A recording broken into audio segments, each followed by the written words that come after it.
At Citizens Bank Park in Philadelphia, Pix 11 Sports presents New York Mets baseball. Tonight, the Mets play the Philadelphia Phillies.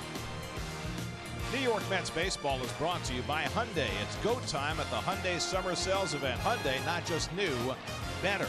By Fios. Fios is not cable. We're wired differently. Visit getfios.com.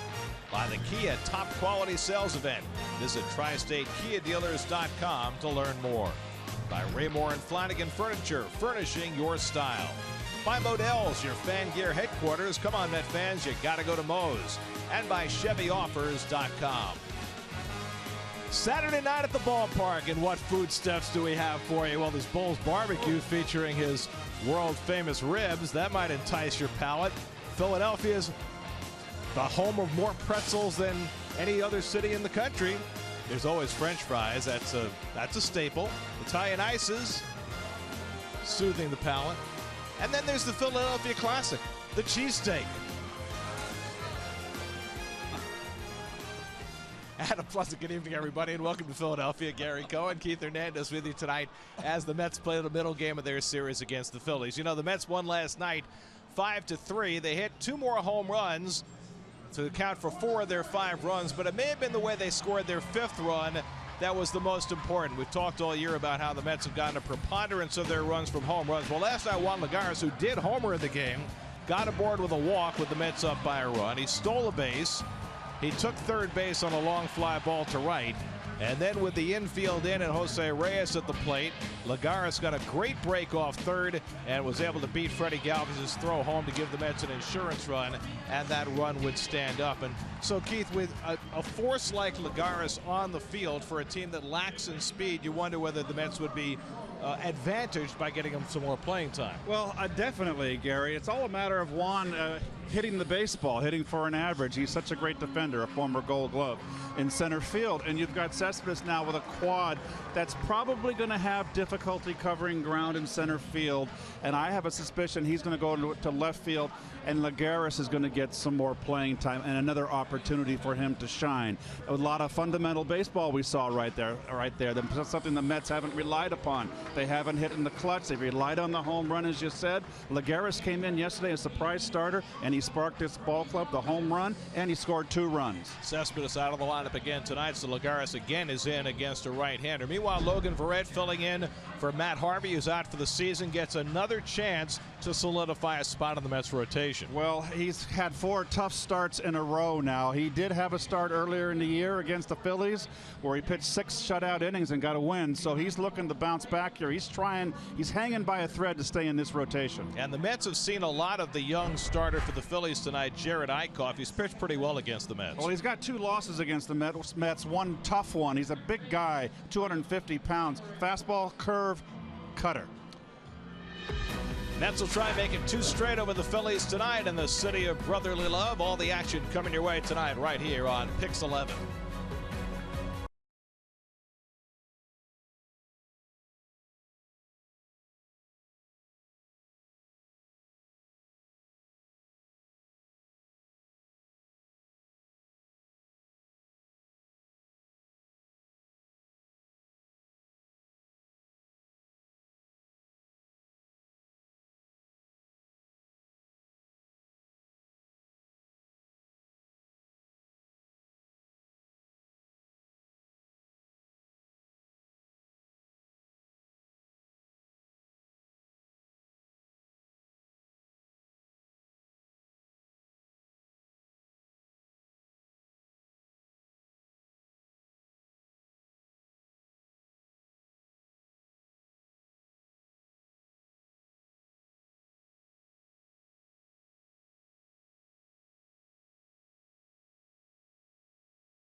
Not just new, better. Keith, go.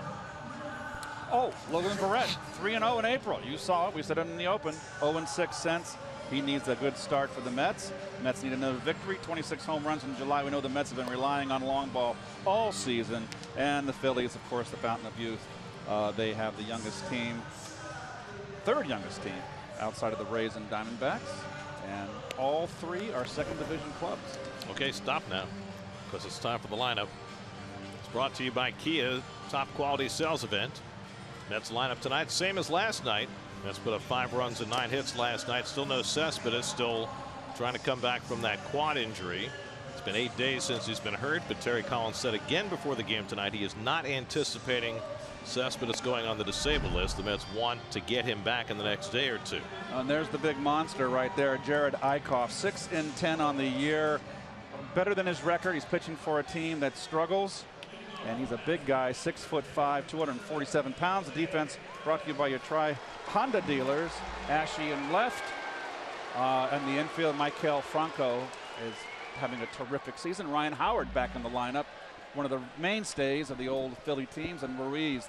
They're the final 2 guys that are here from that World Championship Philadelphia Philly squad. Jose Reyes 0 for 5 last night. Eickhoff's first pitch is in for a strike, and we're underway. 8th start for Reyes. Since he hit the 2 home runs in the final game before the All-Star break, he's gone 0 for 7. And he takes up and away from Eickhoff 1-1. Yeah, the 2 home runs were from the right side of the plate. But what I see from Jose, Gary, is what I look for. The results will come. It's the quickness of his bat. He's still got the bat speed, and that's all that counts to me.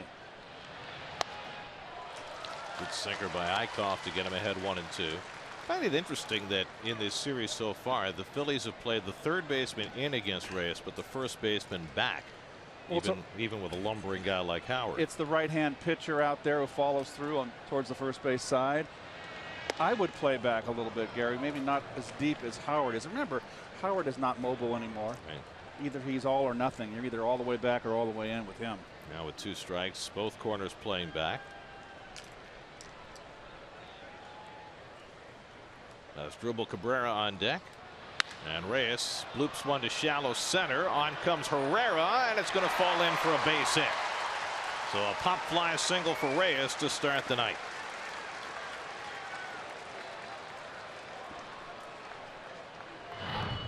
Looks like a change up here got him out in front.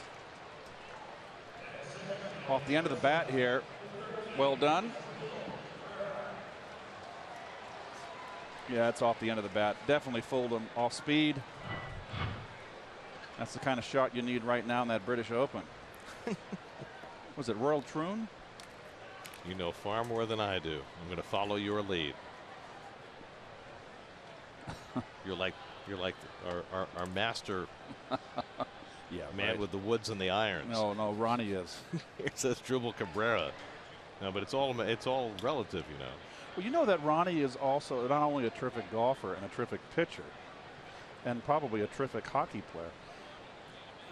He's a tremendous tennis player, Ronnie. Is that right? I played tennis with him. He can serve and play tennis. He's very athletic.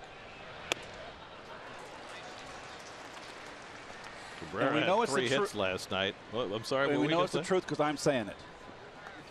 Wow. That's just cold right there. I have seen Ron play.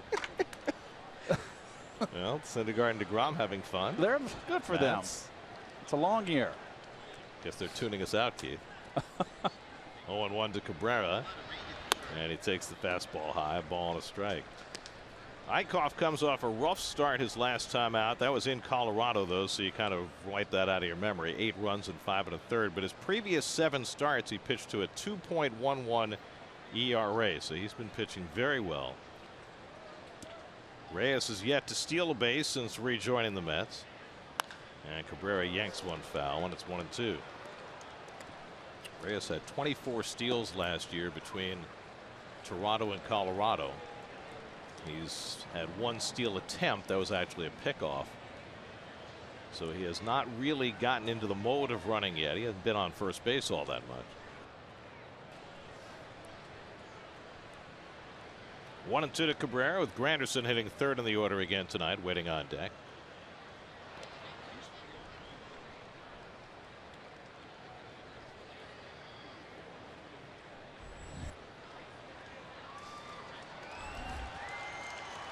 Mets have had a lot of success over the last couple of years in this ballpark. The Mets have now won 21 of their last 28 games at Citizens Bank Park. Reyes runs, the curveball low. Ruiz's throw not nearly in time, and Reyes has his first stolen base of the season. Picked the right pitch to run on, a 1-2 curveball. Well, we've been waiting for Jose to kind of put on the afterburners.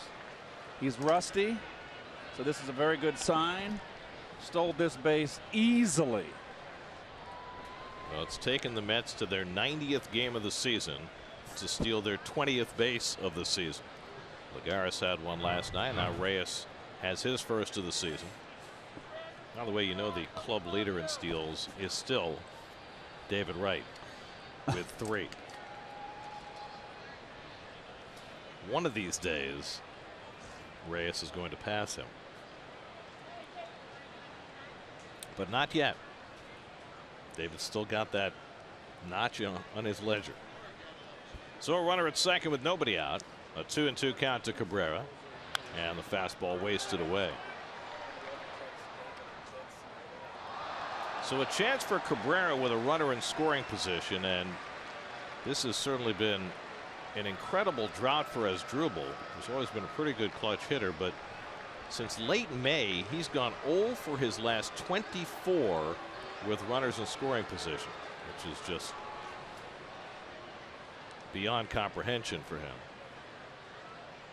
And he strikes out on the high curveball for the first out of the night. Wow. Make it 0 for 25. Well, these are the little things you look for here. This is a big, we're down to what, 73 games left in the season. They're all going to be important for the Mets to get into the wild card or make a run at the Nationals. And Mets have relied on the long ball, and I tell you what, I'm surprised they've been able to do it this long into the season. They're going to have to start doing the little things to win ball games. Yeah, if nothing else, Cabrera should have been able to get the runner over to third. Not able to do that, so Reyes still at second with 1 out for Granderson, who was 1 for 4 last night. And Curtis takes a fastball inside. The Mets are next to last in the National League in team batting average, and that average drops as the situation gets more inclined to get runs home. Well, it's just amazing they are where they're at. Very, on the heels of within striking distance of the Nationals. Well, they're third from the bottom in the league in runs scored, 13th out of 15, despite having the second most home runs. Take away the home runs, and where would they be? Be in big trouble. Yeah. Outside to Granderson, 2-0 with Neil Walker on deck. Well, the Mets, a game past the All-Star break. 7 games over 500, 6 games behind the Nationals, who won last night, behind Steven Strasburg. 2-0 to Granderson. Galvis playing right behind Reyes, so he can't get too big of a lead. Well, this is the kind of havoc that Jose can play on pitchers. And pitchers today, the game is not as fast, I feel. Not enough fast, speedy players as there used to be, and stolen bases are not as important.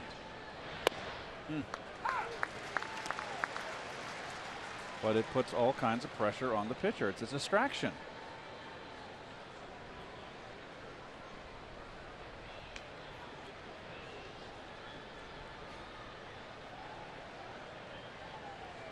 Two and one to Granderson, and he takes the fastball down. 3-1.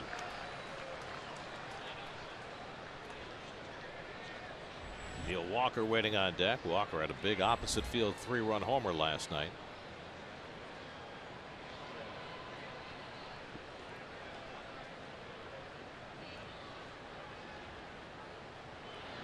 And Granderson gets one to the second baseman.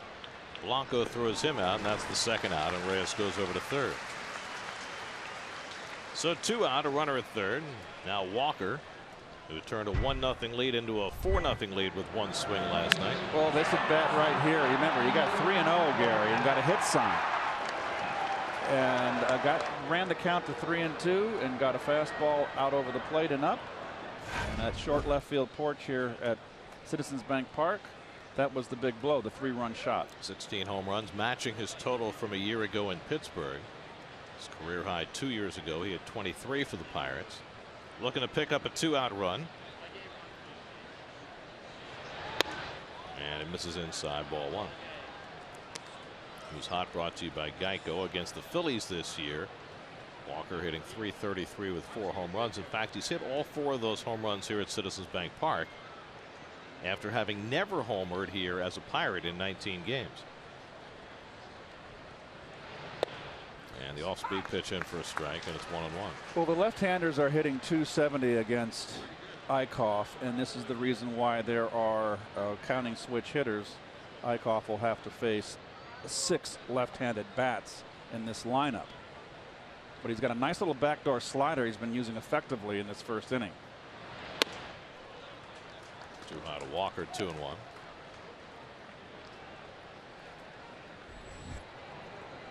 James Loney waiting on deck.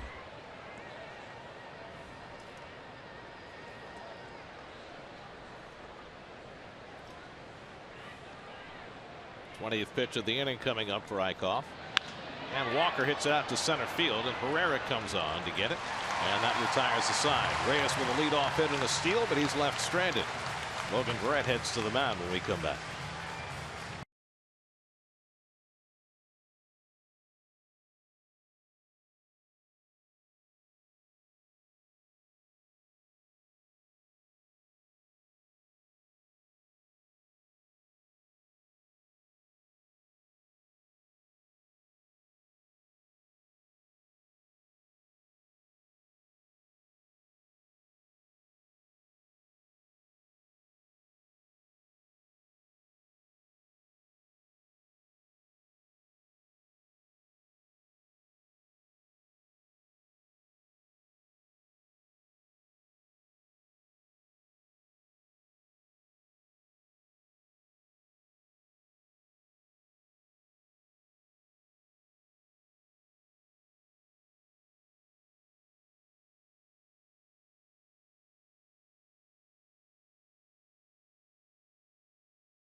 Sales event, the 2 elder statesmen in the lineup for the Phillies tonight, Howard and Ruiz. After they both sat last night, Cody Asche moves up to the 3 spot for the Phillies, who are 7 games under .500 coming into the night. And there's Logan Verrett. This will be his 7th start of the year and 18 relief appearances. And as we mentioned at the top, he got off to the hot start. But it's been his problem he's lost command of his breaking ball. And there's the defense of the Mets, brought to you by your Tri-Honda dealers. Lagares in center field again, the spark plug of yesterday's ball game. Reyes, Loney, Walker, Cabrera in the infield, and d'Arnaud behind the plate.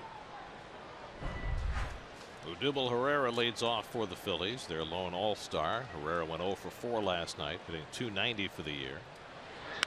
And he launches the first pitch in the air to shallow center. And Lagares jogs in to get it. 1 pitch and 1 out. Remember last night in the first inning, the Phillies were very aggressive against Colon, who wound up throwing 4 pitches to retire the first 3 Philly hitters. And now Herrera, as he did last night, goes out on the first pitch. So 1 out and nobody on, and now the red hot Peter Bourjos. Bourjos drove in a run with a long triple last night. Over his last 22 games, he's reached base in all 22. He has a .448 on base percentage in that stretch. And what that has done is it's created a little bit of trade value for Bourjos, who some teams are looking at as a possible deadline addition.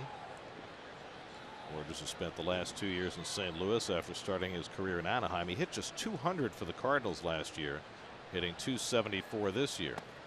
Good. And there's the good slider by Verrett, 0-2. Not a strike, but a good sharp slider. And the Mets are defending Bourjos pretty much the same way last night when he got the triple. They're really giving him that left center field gap. Which is where he hit the ball last night. Bouncing ball toward third. Reyes waits on the hop and throws out Borges 2 away. So Barrett has set down the first 2. Nicely done. Get ahead on the breaking ball, and then go inside 0-2.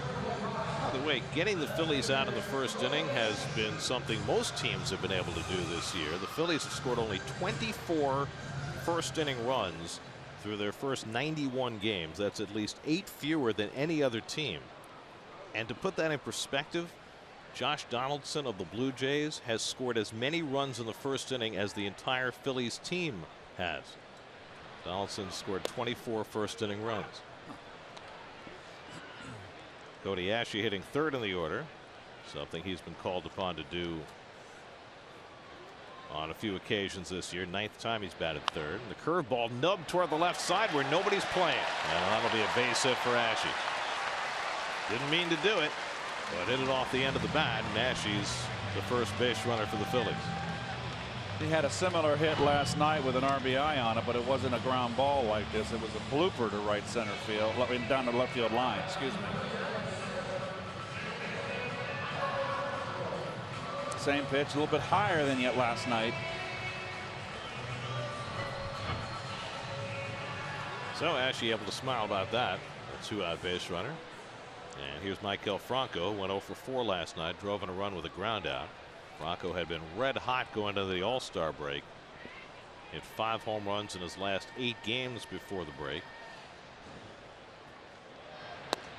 And of all these players that the Phillies are running out there, this is the young star that the Phillies might be able to build around. They've got some more talent coming right at the upper fringes of the minor leagues, and some of it may be here before the end of the year. But Franco had a good half a season for the Phillies last year, has followed that up with a really nice first full year in the majors.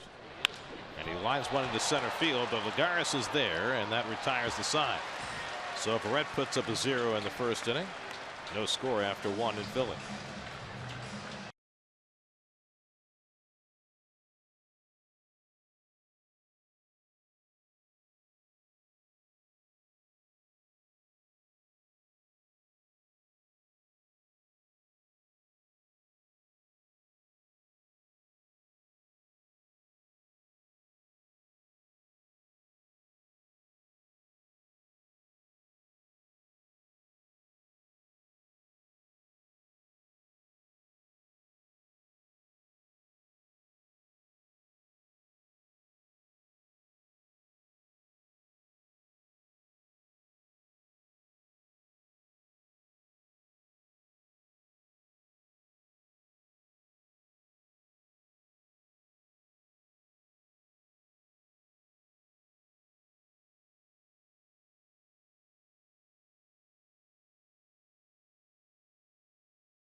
HD on over 400 supported devices. MLB.TV Premium includes a free subscription to At Bat Premium.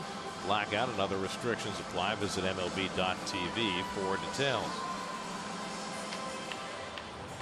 Some of the new construction going up around Philadelphia. It used to be you couldn't have a high rise taller than the brim of William Penn's hat. That's City Hall, correct? Yep. You remember City Hall in the 70s? I'm sure you do. It used to be just all grimy, and they did a reclamation on that. It took around 5 years. James Loney pops up the first pitch of the second inning. Freddie Galvis waiting for it to come down, and he one-hands it for the out. Very beautiful building. William Penn on top with his Puritan hat. It is the literal center of town where Broad Street and Market Street intersect. So it used to be that you could see it from everywhere in the city. Correct. Because of the height restrictions on the buildings. There is Center City, Philadelphia, with some of their medium rises. Well, I've just been told that it is the largest and tallest city hall in the country. I did not know that. See, you learn something every day. Superlatives like that. William Penn, Roger Williams, all those great people. Well, Roger Williams wasn't from Philadelphia. He was from Rhode Island. Yes. They're all part of the same group. I see. You're going to throw Patrick Henry in there? There he is. There's William Penn, perched atop City Hall.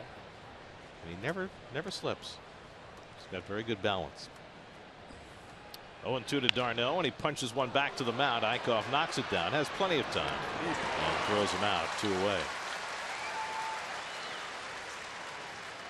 So d'Arnaud is retired. So Travis has been up 5 times in this series. 0 for 5 with 4 ground ball outs.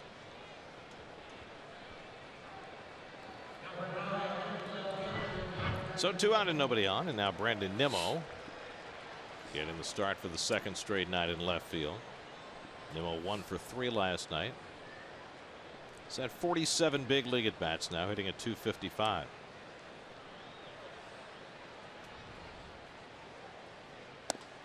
His playing time has diminished. It's a tough spot for a youngster, but he's getting a good taste of the big leagues.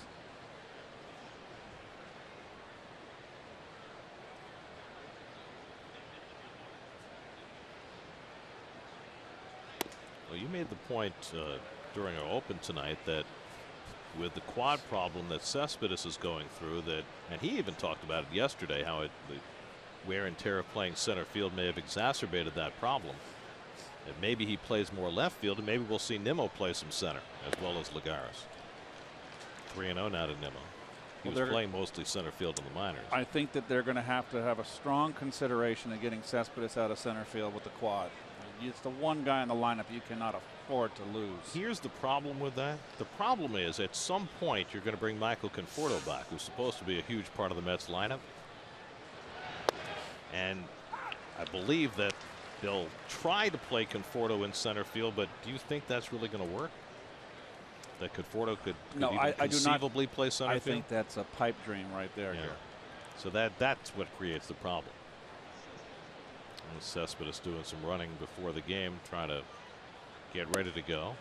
3-2 to Nimmo. So, you know, bringing Cespedes back and playing him in a position where he's less comfortable than he is in left field, where he won a Gold Glove last year,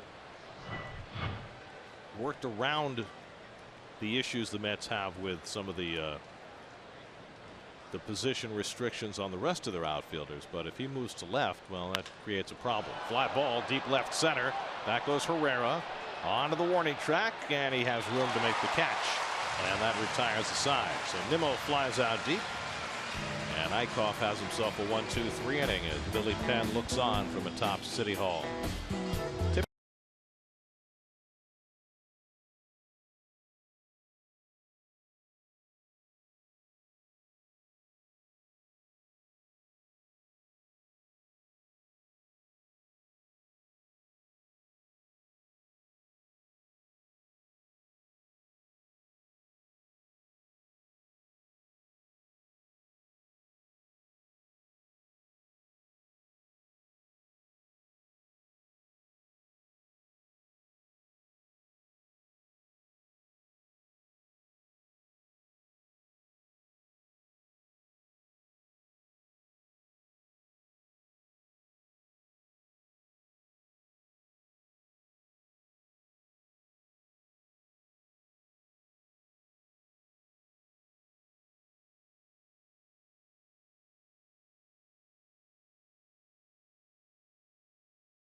Offers.com. One more to play here in Philly tomorrow afternoon. Then the Mets go to Chicago for 3. Cubs have righted themselves since the break, winning their first 2 against Texas.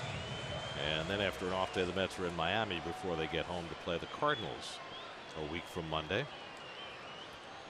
Ryan Howard leads off in the home second. This is Howard's 47th start of the year, but only his 11th since May 31st. He has become primarily a bench player over the last 2 months. Hitting .158, 202 at bats. He did have a base hit off the bench last night, although it was not a thing of beauty. It was a 30-foot roller along the third baseline. But Howard has 369 career home runs, and 45 of those have come against the Mets. And he smacks that one to deep left center field, and forget that. A long way gone. 13th home run of the year for Ryan Howard, puts the Phillies in front 1-0.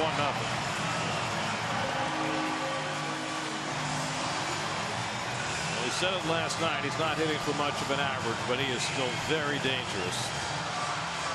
His 46th career home run against the Mets. More than any active player. 370th career home run for Ryan Howard. And let's see what he hit here. Oh, a hanging slider. Up, out over the plate, and you just can't make a mistake off this guy in this ballpark. Any ballpark. And he crushed that. There's Andres Blanco.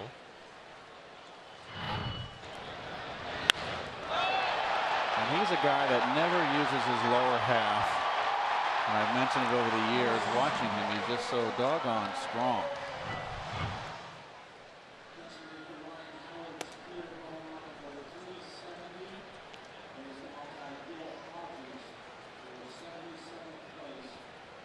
Blanco getting the start at second base tonight. He's got some good numbers against Verrett. 3 hits and 5 career at bats. And he lines that one to left field. On comes Nimmo to make the diving catch.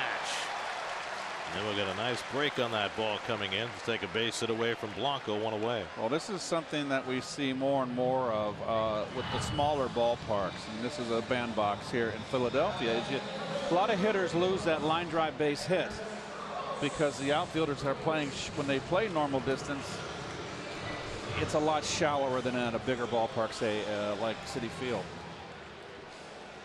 So a long home run and a hard out for Verrett here in the second.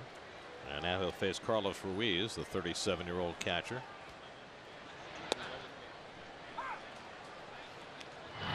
Well, here's the contact, and it's just, I just would love to be able to see his front foot. He never clears his front foot. See, now he finally clears his front foot very late, pointing at the pitcher. So he's locking his lower body, and he's losing so much power. And I've always felt that if he was to straighten, bring that front foot facing the pitcher as he swung, he'd hit balls out into the Schuylkill River. But if you can hit him 440 like he just did without using your lower half, how much more do you need as Ruiz strikes out? I just think that he would have had a better average. But he's just he's a big guy and just so upper body strong. So 2 out and nobody on, and now Freddie Galvis sitting 8th in the order tonight. Galvis 0 for 4 last night. For Verrett, that's the 10th home run he's given up in 58 innings of work this year. His home run rate's too high. His walk rate this year is much higher than last year, and that's hurt him as well. Well, he lost, like we said, he lost command and went through a period where he couldn't get his fastball or his slider over, and that's, you know, when you're not an overpowering pitcher, you're not. It's going to be a tough road to hoe.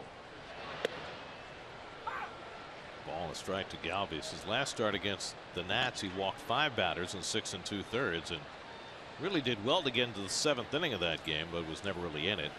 Faced up against Max Scherzer and lost the game 6-1 as Galvis fouls off the bunt attempt 1-2. So it's been a really tough go for Verrett. He had the 2 good starts back in April. One of those was here in Philadelphia. He threw 6 scoreless innings against the Phillies. But the last 4 starts that he's made, he's not fared well. A 9+ ERA, and he lost all 4. There's not a lot of options that the Mets have in-house right now for this spot in the rotation if Verrett does not get it turned around. Slap foul. I mean, they've got Sean Gilmartin pitching in AAA. He's not doing very well. They've got Gabriel Ynoa, who's in AAA. He's been so-so. Rafael Montero's been so bad he got sent down to AA. So there really aren't a lot of in-house options. The Mets have traded away so much pitching over the last couple of years, which helped get them to the World Series last year. Verrett strikes out Galvis. Back-to-back strikeouts for Logan to finish off the 2nd inning. And Ryan Howard puts a charge into one for the 46th time against the Mets. Howard hits one out of sight, and the Phillies lead 1-0 after 2.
A rain delay in Washington. For more, let's go inside baseball with Steve Gelb. Steve. Well, Gary, last night for the Nationals, Steven Strasburg won again. Now 13-0 after going 8 innings of 1-run ball against the Pirates. And the more he keeps racking up these wins, the more historic this start to the season becomes for Strasburg. Now just the 8th starting pitcher in Major League history to start a season 13-0, and the first starter in the NL since 1912. Rube Marquard started that season 18-0. That currently is the Major League record. So Strasburg 5 away from that at this point. Marquard for the New York Giants. He at one point won 26 in a row. It's a call strike to Juan Lagares, 1-1. I wonder if the truck can find a picture of Mr. Marquardt, whatever his name is. Rube Marquard? Yeah, I know the name. Absolutely. Lagares had the big night last night. Not just a home run, but a couple of walks as well. And he lines one down the left field line. That's an extra base hit going to the corner. And Lagares legs his way into a leadoff double. So Lagares picking right up where he left off last night. Getting an extra base hit against a right-hand pitcher. Well, we've seen Juan do this before. Sit down for a while, get limited play, get a chance to start, and blister for a while. Well, if he can just keep the consistency, he's going to be the Mets starting center fielder. Well, that was always the plan, right? I mean, they signed him to a long-term deal a couple of springs ago, but and he came up with elbow problems, and last year was a disappointment for him defensively as well as offensively. But last 2 months last year, when he started being platooned, he started to hit better, and that's carried over to this year. As Verrett fouls one off. Well, one thing, he's a very stiff swinger, but he does stay level on the pitch, belt high and up. Got a level follow through. That pitch was a little bit below the belt.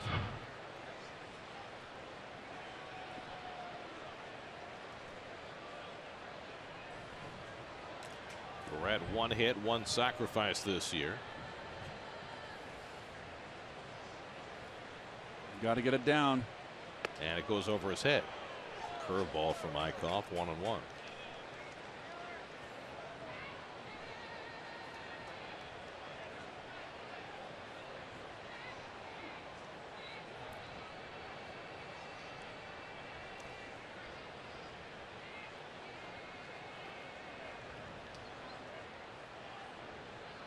Even though you've got the Ryan Howard at first base, who's very challenged with that Achilles heel, doesn't move well, you still want to bunt the ball down the third base line, force Franco at third base to vacate and field the ball. And Eickhoff having trouble throwing strikes to a guy trying to give him an out. Used to always drive me bats when I had to charge and the pitcher couldn't throw a strike, especially on a hot day.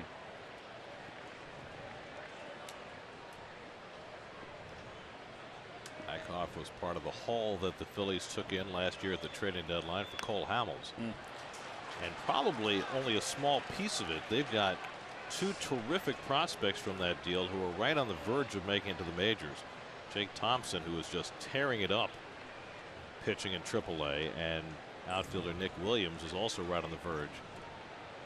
Thompson's numbers so far this year, you see what he's done lately, 5-0, 0.64 over his last 8 starts. Nice walks. So they got Thompson, they got Williams, and they got a catcher, Jorge Alfaro, who's in AA and doing very well. Nice bunt by Verrett with 2 strikes, and Eickhoff has to go to first with it. Nicely done by Verrett to get Lagares over to third. 1-4 on the sacrifice. Third time's the charm for Logan.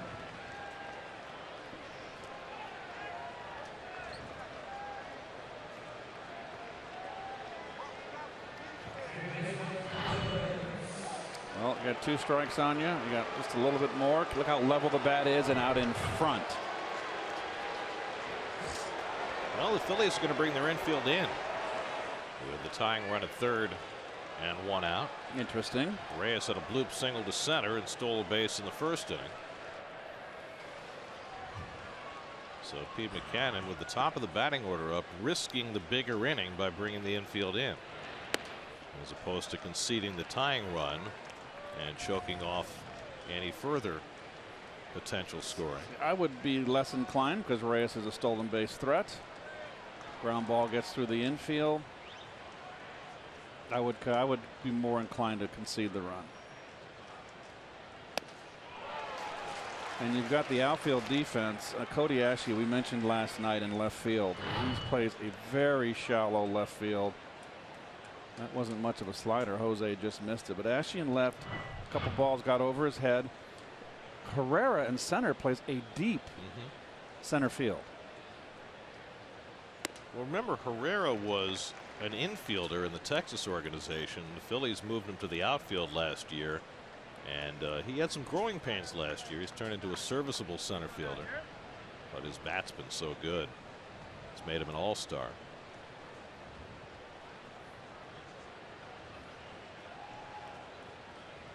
Lagares at third and 1 out. And that's hit out to left field. Lagares goes back to tag. Asche makes the running catch. Has to run a couple of steps before he can get loose to throw, and that enables Lagares to scoot home with a run that ties the game. If Asche had been able to get rid of that ball immediately, he might have had a chance at Lagares. But Juan again with the aggressive base running comes home on the sac fly. Would have been better if he had been well, he's a right-handed thrower. Had a little double clutch there. I don't think with Lagares' speed he was going to have a chance to throw him out. Throwing on the run there. And you know, Asche's a third baseman, out of position. So once again, Lagares in the middle of things for the Mets, Gary. So Mets executing after the leadoff double by Lagares. Sacrifice bunt, sacrifice fly to get the Mets' first run of the game, which is brought to you by Dunkin' Donuts. America runs on Dunkin'.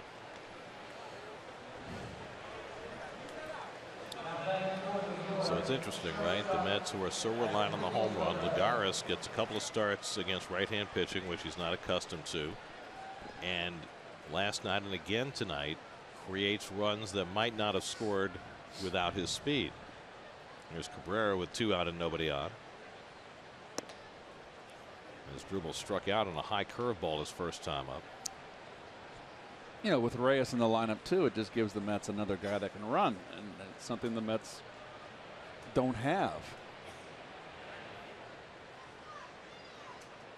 Well, I don't know if you feel the same way. I've felt the last couple of years that the Mets, because of the way they're composed, they're not a great speed team and not a great defensive team, but when they play Lagares in center field, they're a better team. And if he can hit enough to stay in the lineup, that they can be a better team that way. Fouled off the left side, and Franco over to the railing to get it. But also too, Gary, that you're looking from the offensive point of view. It also it strengthens your defense in the outfield. Mets tied up on a Lagares run. 1-1 in the third.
Third, the pitcher Jared Eickhoff will lead off against Logan Verrett. Eickhoff has 5 hits this year and he's driven in 4 runs. And he takes a fastball for a strike. Muggy night here tonight. A lot of rain this afternoon, late afternoon. No BP on the field. It poured for around an hour. But it cleared early enough for the Phillies to have their photo day. Yes, it did. The fans down on the field taking pictures of the Philly players and the Philadelphia Fanatic and the Phillies broadcasters. We used to have to do that in St. Louis. Never in New York with the Mets. That's interesting because they used to have photo day at Shea Stadium. Camera day, I believe they called it. Fans would line the field and players would walk around and have their pictures taken. But you never had to do that. Not in New York, no. You didn't just skip it? No, it was not. I don't think. I wouldn't have been too thrilled about doing it. Eickhoff manages to make contact to stay alive. I mean, you're not really photo shy. I got to play baseball. I got to, get prepared for the game.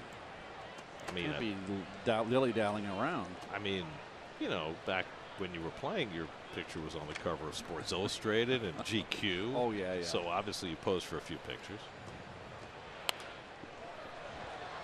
It was off season. So once the bell rings.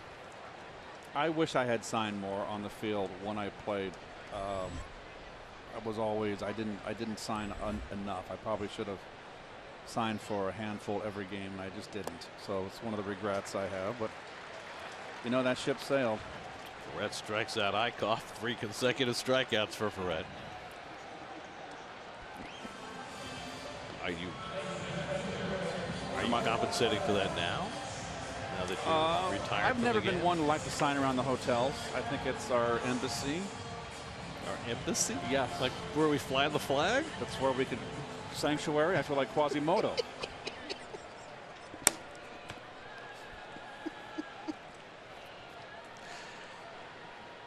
It's Odubel's Zubel's. Rooting on Odubel Herrera, who takes a strike. This goes back a long way. The Philly fans have always had these little cheering sections. They used to have the Wolf Pack for Randy Wolf. And Yes. they had Sal's Pals for was it Sal Fasano?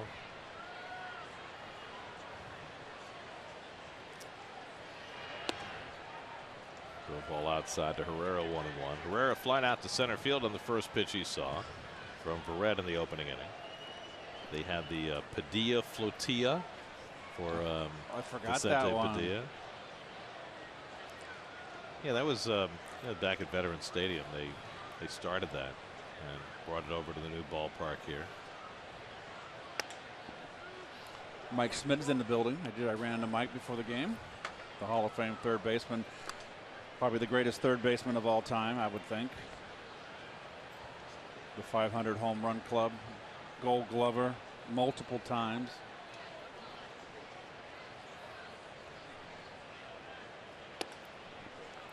You know what Mike hit in his rookie year? I saw him booed. He had, I think it was 196 his rookie year. And he was booed. That was a tough crowd here back then when Philly was not very good. Danny Ozark just took over the helm of that ball club. I saw them boo ball four to Herrera there. I saw them. Downtown Ollie Brown was playing center field.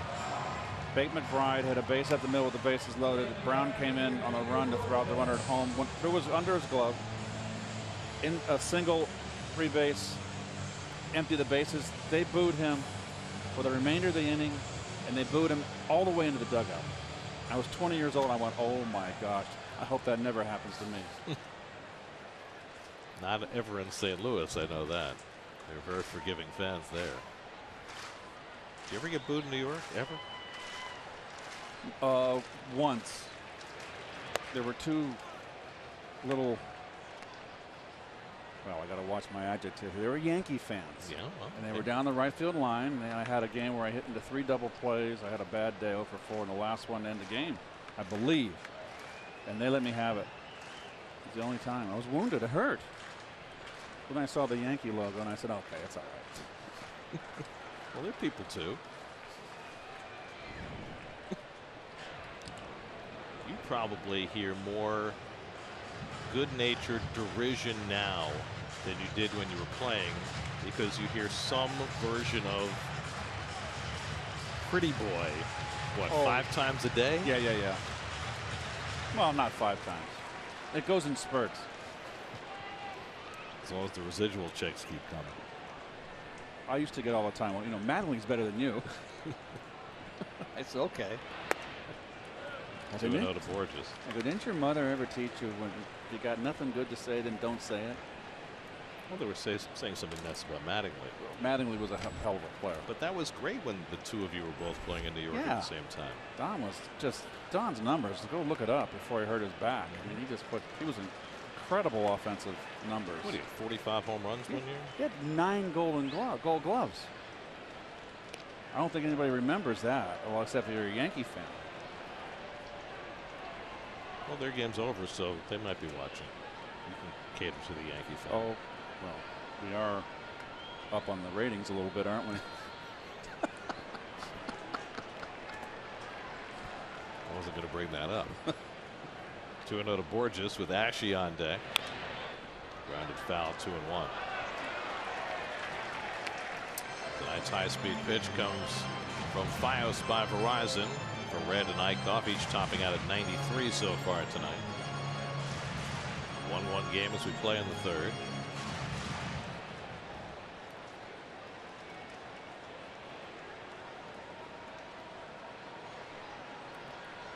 Borges grounded out to third base his first time up.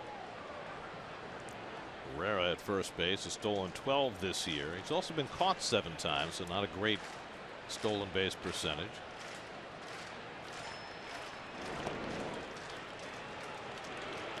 fact, the Phillies as a team, they used to have the best stolen base percentage in baseball back when Davey Lopes was their first base coach.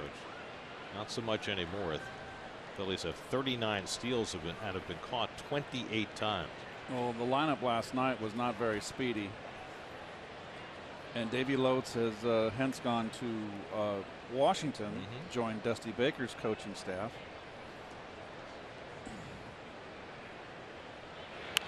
Borges pops it up. Should stay in play for Loney. And that's the second out.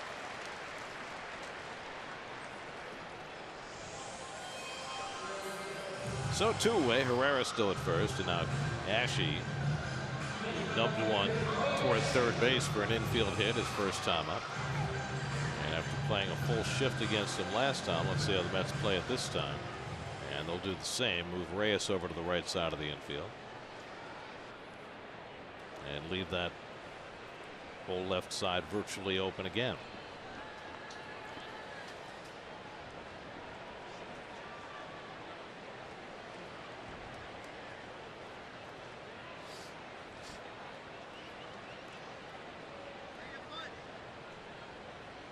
Now the question becomes, Keith, on a stolen base attempt, who do you want covering? Do you have Cabrera cover and leave the entire left side open, or do you have Reyes cover on the pull side where you put him with to the big defend shift? the hitter? Yeah. Reyes is closest. Normally it's the opposite side that would cover. In this circumstance, it depends on the hitter. I don't think Ashe is that much of a pull hitter. I'd have Reyes cover.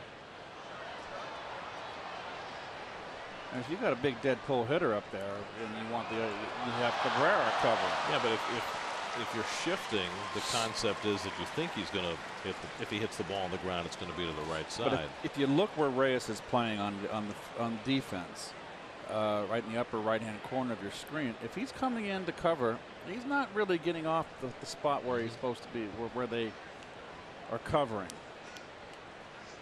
Whereas if you do Cabrera, he's leaving that. He's vacating, as you said, the whole left side.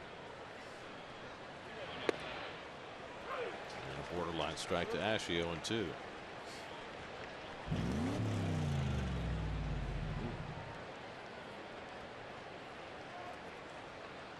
That engine, it looked like it didn't have any ethyl in it, or any premium. It looked like it had a little regular at that time. Saying that's not your ride. See, Ethyl. Ferrera runs here on 0-2. Not going, and Ashe fouls it off. I don't think Super has been called ethyl since I was a kid. Remember when it was called ethyl? Now it's premium. Premium, Super. 93.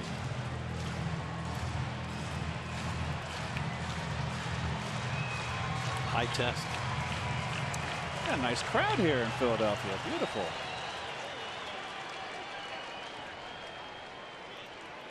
Don't want him in front of you. You wouldn't see anything.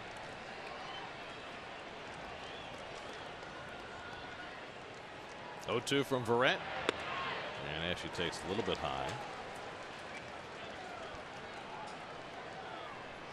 Verrett gave a long home run to Ryan Howard in the second. Mets tied the game in the top of the third. Verrett trying to snap a string of 4 straight losing starts. Mets haven't had a pitcher lose 5 straight starts since Johan Santana, the last 5 starts of his career in 2012, or at least his career to date. I think Johan's still trying to come back. 1-2 coming off the plate with a fastball. 2-2. Well, his first 2 starts this year, he was wonderful, including the start here in Philadelphia back in April. But since then, it has not gone well, starting with that start he made in Colorado. And the irony, of course, was that last year, his start in Colorado was one of the most important games the Mets had pitched for them all year. And he really has slowed down his pace tonight.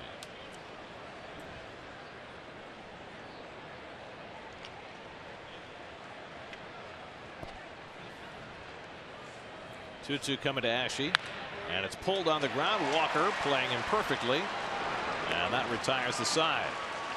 Ashe grounds out. Barrett works around the walk. Still 1-1 after 3.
Pitch. Swing and long drive. There it is.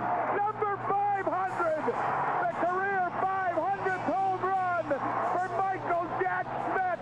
And the Phillies have regained the lead at Pittsburgh 8-6.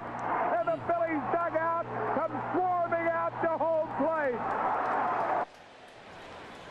We were talking about Mike Schmidt earlier. That was his 500th home run. It was called by Harry Kalas. You see the wrists on that, how he just turned that top hand over. There's the retired number, the greatest third baseman of all time. Wound up with 548 home runs. You know, people will say George Brett was obviously George was a better average hitter, but the 540 plus 48 home runs, that cancels everything out. And all the Gold Gloves. There he is. He's my neighbor down in Florida.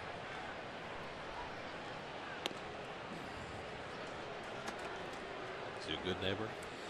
Good neighbor Mike. Remember Good Neighbor Sam with Jack Lemmon? I don't. Oh, it was funny. Curtis Granderson grounded out his first time up. And the curveball punched out to left field, slicing, foul. Mike Schmidt, a lifetime .267 hitter. I referenced his rookie year, 1973. He had 196 with 18 home runs. Struck out how many times? 136 times in 367. Yes. Events. I mean, he struck out over 1,800 times in his career. But he had a lifetime .380 on base percentage, lifetime .527 slugging percentage. So his OPS was .908 for his career. 548 home runs. 1,595 RBIs. 10 Gold Gloves. The Phillies were a team that did not talk to the opposition except Tug, McGraw, and Pete Rose. Granderson pulls one to right field. Borges won't get there, and it short hops the wall. Granderson heads to second, and Curtis in sliding with a leadoff double. Third time in 4 innings the Mets have had a leadoff hit. Second straight inning they've had a leadoff double.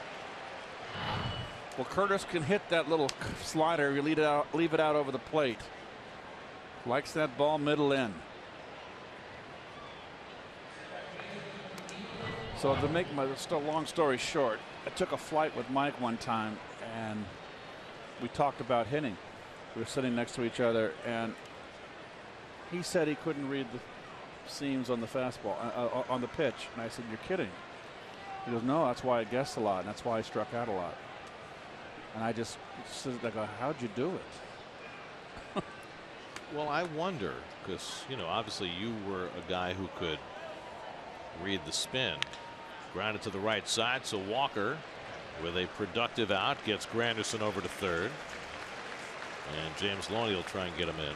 I wonder what percentage of hitters can read the spin and what percentage can. I bet you it's a majority, a strong majority that can. I feel that way. I'm not sure. To think on that, because there's a lot of 230 hitters. I wonder also if that's changed over the years, because now you've got guys. I think there's a lot more guessing now than there was back in your day. Infield comes in for Loney, who popped up his first time up. So Schmitty told me he used to take a lot of first pitch fastballs and go 0-1. He goes, and I used to sit there at third base and go, gosh, you got a lot of nerve, a lot of guts doing that. He goes, and it's me that I didn't want to do that. I didn't want to give up a strike. Right. So that was interesting, you know. But we were different hitters. I mean, for harmony's sakes, he hit 300 plus home runs more than me. Almost 400 more home runs than me. But you had more Gold Gloves. Loney fouls it off, and it's 1-1. I beat him by 1. You're right.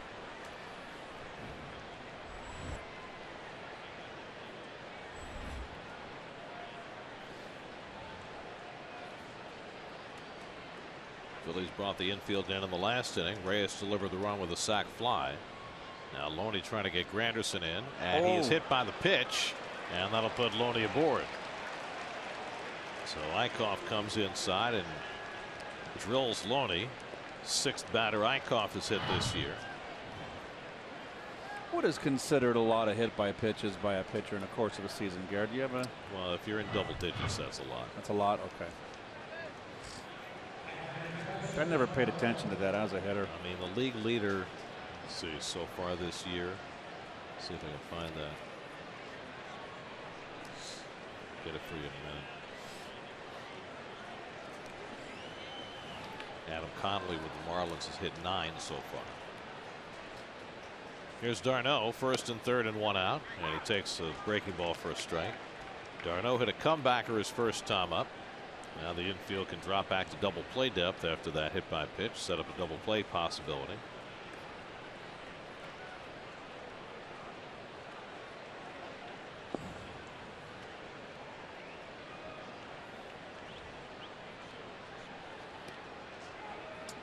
I don't think Loney's going anywhere. No.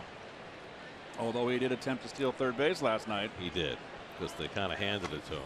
Still does not officially have a stolen base attempt this year. The only reason you would send him is to stay out of the double play. Right.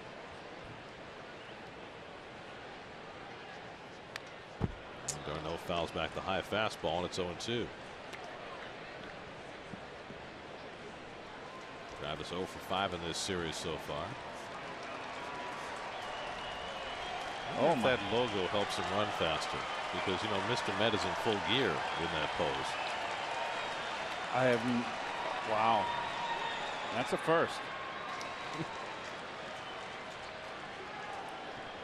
Eickhoff ahead 0-2. And d'Arnaud watches the curveball out of the strike zone as Ruiz knocks it down 1-2. Maybe you can put Speed Racer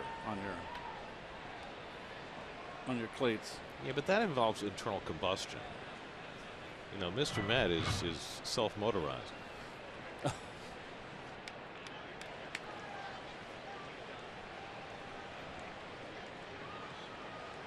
Granderson at third, Loney at first with 1 out. Tie game, 4th inning. And d'Arnaud takes it high, 2-2. Brandon Nimmo waiting on deck.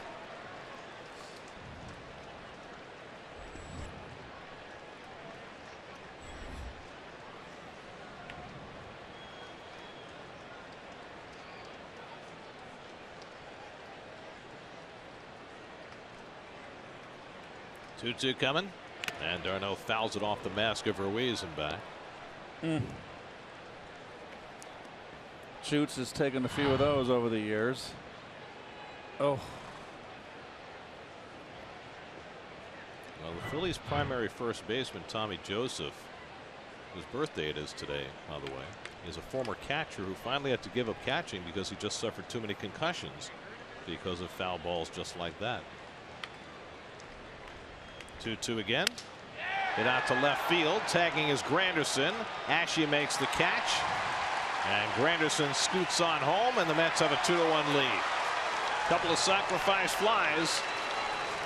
And the Mets scoring without the home run ball so far tonight at Citizens Bank Park. It's called over and in, Gare. Leadoff double. Walker gets him over.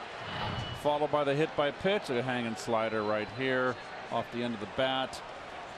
Sacrifice fly. So Mets are doing it the old-fashioned way.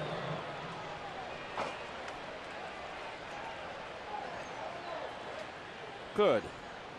So the Mets in front for the first time tonight.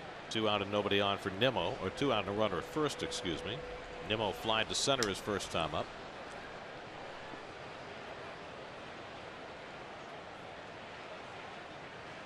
And Brandon pulls one on the ground right at the second baseman Blanco. And that retires the side, but the Mets take the lead. Leadoff double by Granderson. Darno gets him home. 2-1 New York.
We go to the bottom of the 4th inning.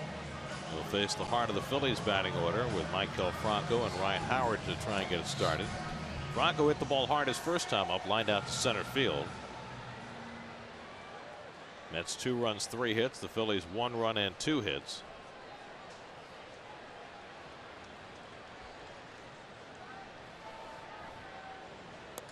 Brett misses well outside to Franco. 1-0. This is just one of the better ballparks, I think. They did a great job with this stadium. I just love coming here. Great place to play. And for year after they opened this ballpark, it would be chock full every night because the Phillies had great teams. Won 5 straight National League East Division titles. Won a World Series along the way. Good slider by Verrett. Sent a better one tonight. 1-2. Well, Maikel Franco, he can chase those sliders. This is the second game tonight. We see him now, what, 6 at bats. He can chase. Got some pop. 18 home runs this year. And was red hot before the break. Takes the high fastball, and it's 2-2.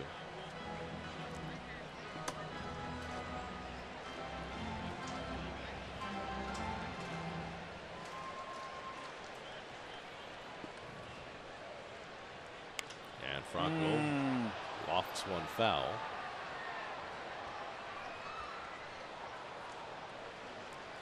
New York Mets baseball is brought to you by Toyota. For great summer deals, visit your local Toyota dealer or buyatoyota.com. Toyota, let's go places.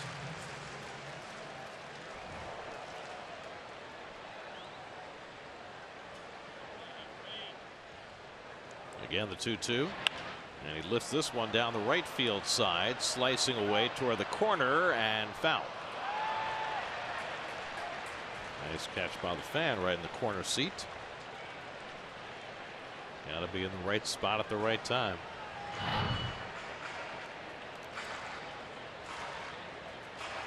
Oh, well done. Two hands. Brave. Could have been Humpty Dumpty.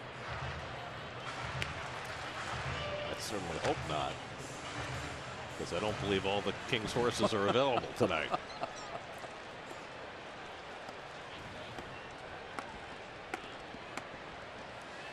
Seventh pitch on the way to Franco, and he grounds one toward the left side. Reyes lets it go for Cabrera. The long throw from the hole, and Loney digs it out, and they get the out on Franco.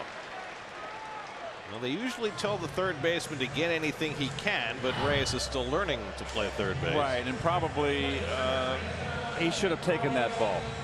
And that's probably a little indecision, but playing like you said, Gary. But Cabrera there makes the play, as we've seen him make this play a lot, and nice easy little scoop for short hop scoop for Loney. So Reyes make a nice play last night, charging in and making a barehand play on Tommy Joseph. But on that play, like the one Cabrera just made, the incredible lack of speed in the middle of this Phillies lineup comes into play. Yep. I mean, Cabrera knew he had time because Franco doesn't get down the line well. Howard tops one to the right side. Walker comes in to get it, and quickly there are two out.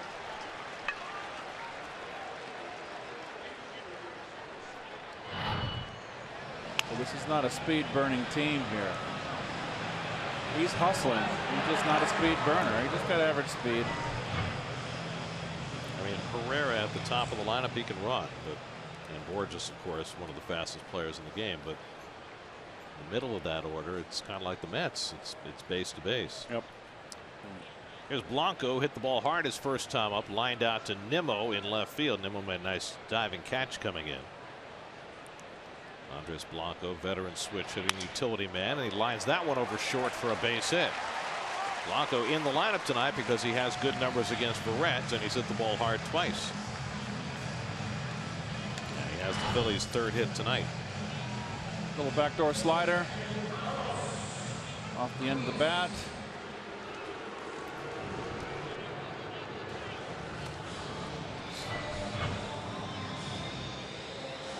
Now 4 for 7 in his career against Barrett. Here's Ruiz, who struck out on 3 pitches his first time up. This is a swan song season for Ruiz and Howard in Phillies uniforms. There's virtually no chance either will be back next year.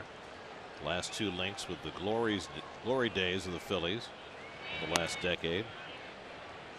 Ruiz now 37 years old and Howard 36. He's got a late start to his career, and really so did Howard. Remember, the Phillies had Jim Thome, which blocked Howard's path. Ruiz didn't really develop till well into his minor league career. Didn't come up till his late 20s. It was quite a run by this Phillies squad.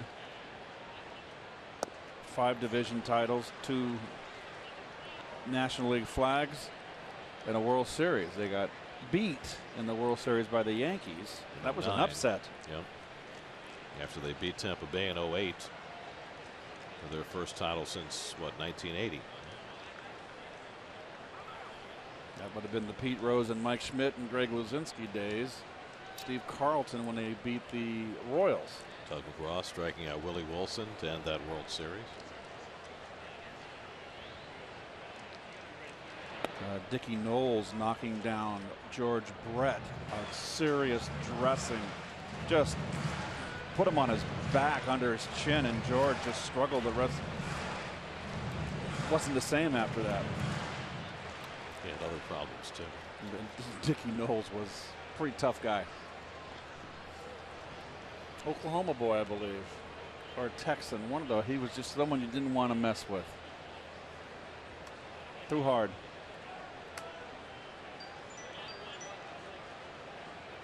You have a call?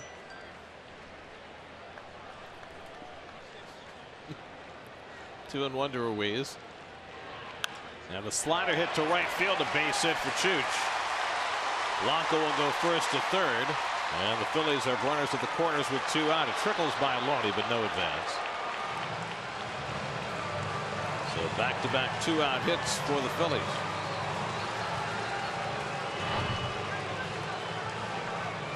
Well, we've seen Chooch do this. He goes the other way nicely here. Curtis took a little tumble there. Wet outfield from the rain. A lot of rain this afternoon.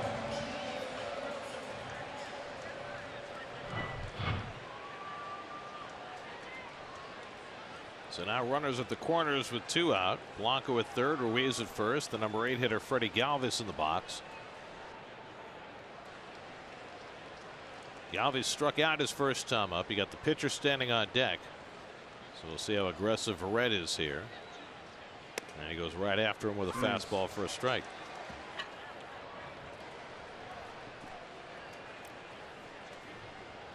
Verrett has struck out 3, walked 1, allowed 1 run and 4 hits.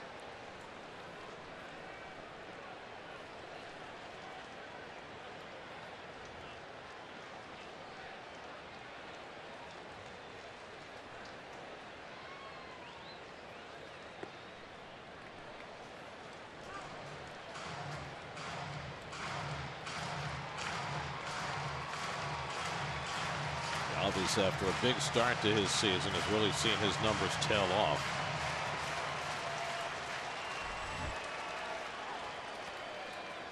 Eickhoff would be next.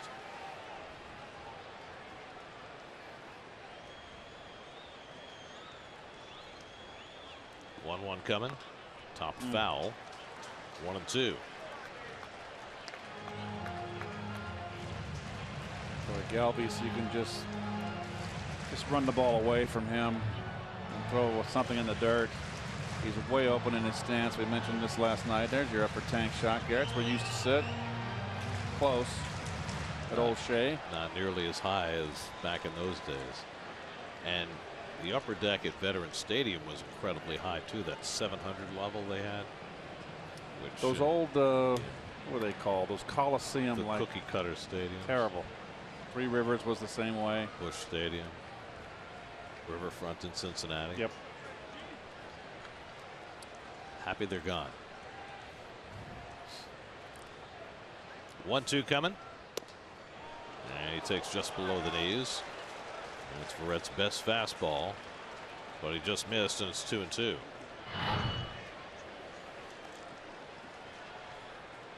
Well, he just couldn't do it like he did last night. Looking out of the, no, you're not going to fool him this time, Mr. d'Arnaud. Blanco at third, Ruiz at first with 2 out. And it's pulled down to first. Loney makes the play to retire the side. Verrett gives up a couple of 2-out hits, but gets the ground ball out from Galvis to get him through the inning. After 4 in Philadelphia, 2-1 New York.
you think pretzels. No, you really do.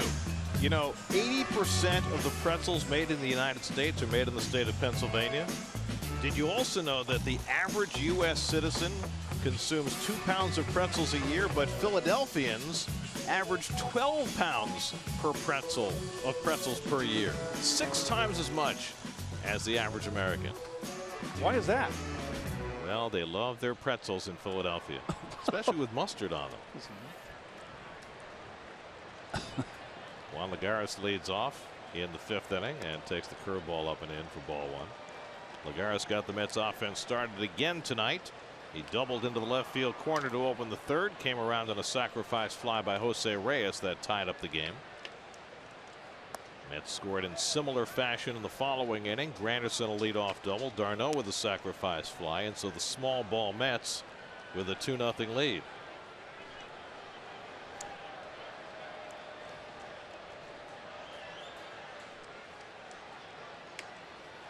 Menacing. Behind 2-0, and Lagares pops it up. And Blanco trailing it out, 1 away. Well, there's your Mets health report, brought to you by Affinity Health Plan, serving the needs of New Yorkers for over 30 years. That was the opening day lineup for the Mets, and because of injuries and in the case of Conforto, lack of performance, not nearly as many games played from that initial group as you would have hoped. Well, right and due to the big boys in there that really hurt. I mean, coming out of spring training, Lagares was going to be platooned, getting a lot of time in center field against left-hand pitching. They were going to move Conforto around with Cespedes around, ease Conforto in against left-handers, but it just didn't work out. Best laid plans of mice and men. And of course, d'Arnaud missed significant time, missed 50 games because of injury. 1-2 to Verrett. And yet, with all that, with all the position player strife that the Mets have had this year, at this point in the season, with 73 games to go before tonight, as Verrett strikes out, there's more concern, I think, about the Mets pitching than there is about their offense. The area that is supposed to be the strength of this team, and has been statistically, I mean, their Mets pitching staff is still 3rd in the National League in staff ERA, but it almost feels sometimes as though this pitching staff is hanging on by a thread, with Harvey out for the season, and Colon's 43 years old, and everybody else has some kind of physical issue to have to nurse through the rest of the season. Well, DeGrom hasn't been. DeGrom's pitched good, and I don't want to disparage DeGrom's performance. He's a hard luck pitcher, but he hasn't been as dominant as he was last year. He started to pick it up his last couple starts. He had the bone spur issues with Matz and Syndergaard, which were alarming. And and Harvey just had a season you wouldn't wish on your worst enemy. Reyes pulls one just foul as Howard stumbled going for that ball. That start of the night tied for 2nd. 6 games behind the Nats, who've just started their game after a rain delay against the Pirates. Miami's playing in St. Louis and trailing tonight. They're down 4-0 in the 4th. Mets and Marlins are tied for the 2nd wild card spot behind the Dodgers coming into the night.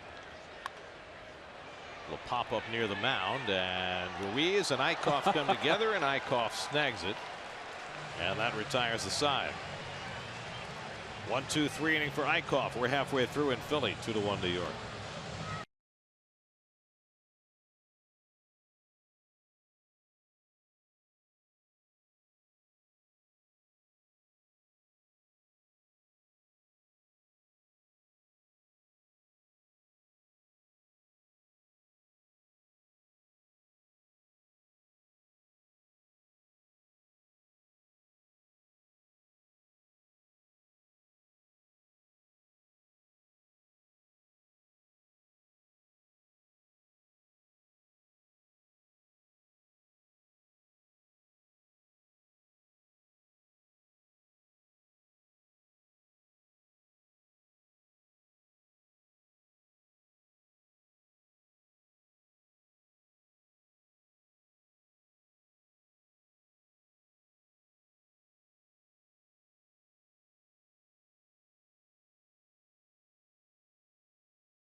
Let's check in with Logan and look at his signature pitch.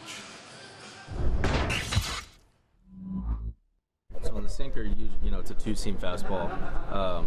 These are your two seams that you're going with. I like to keep my fingers close together, so I'm right here. I keep my index finger on that seam and then my middle finger just right next to it.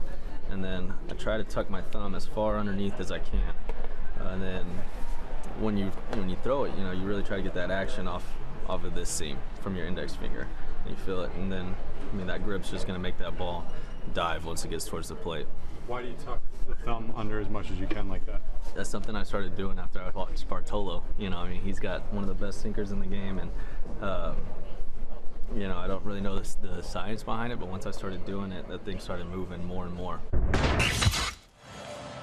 that was Logan's signature pitch, which Jerad Eickhoff just pulled for a double. And we did not mention that Jerad Eickhoff is a pretty good hitter. He's 5 for 30. Well, now he's 6 for 35 on the year.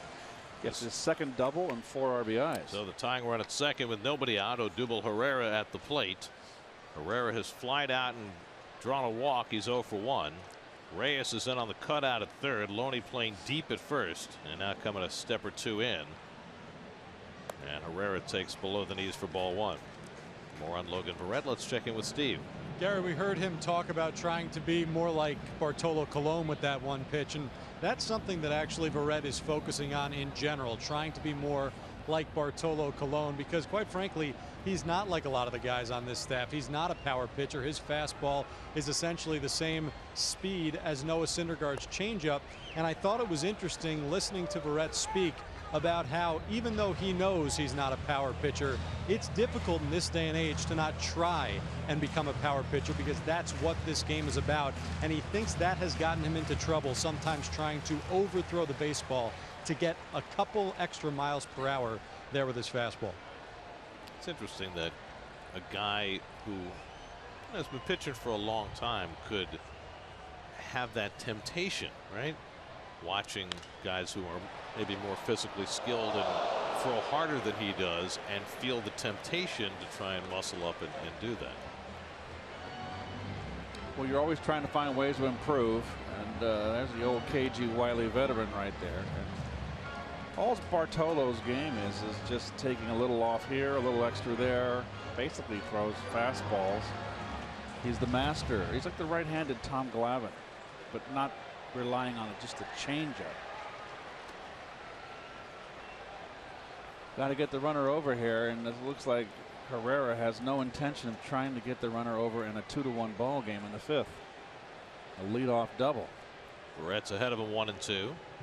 And the curveball pulled to right field, headed back toward the wall, and it's off the top of the fence.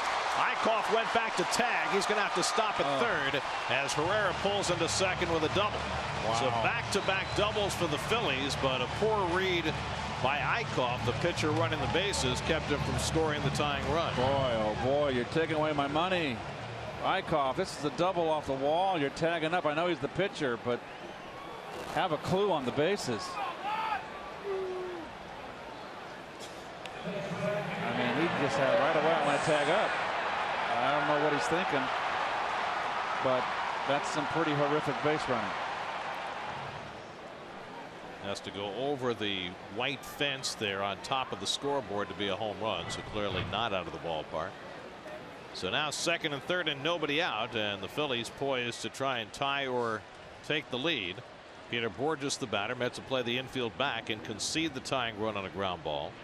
And it's pulled down to third. Reyes, the runners will hold, and he throws out Bourjos. Well, with Eickhoff running, he was not going to take any chances. And so that's one big out for Verrett.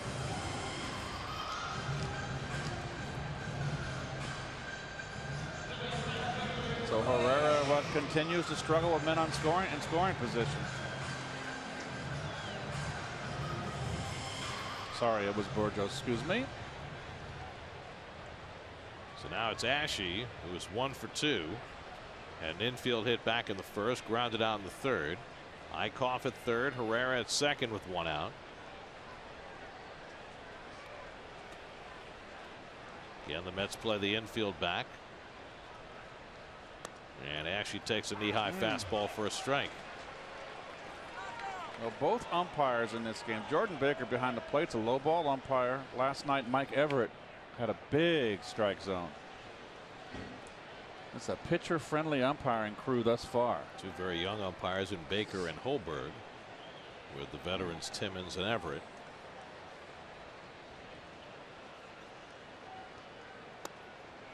And that's a knee-high strike. And Barrett ahead 0-2.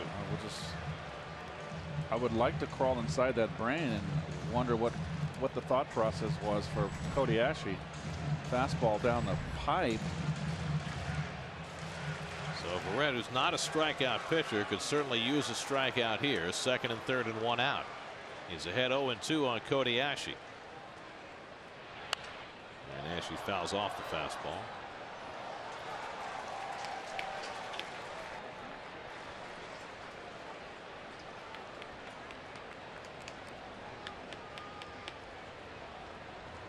Hasn't been easy for Barrett tonight. He's had base runners in every inning. He's able to work out of a first and third 2-out jam in the fourth, but even more trouble for him here in the fifth. 0-2 coming, and it's just inside 1-2. Well, watch Eichhoff, the lead runner at second base.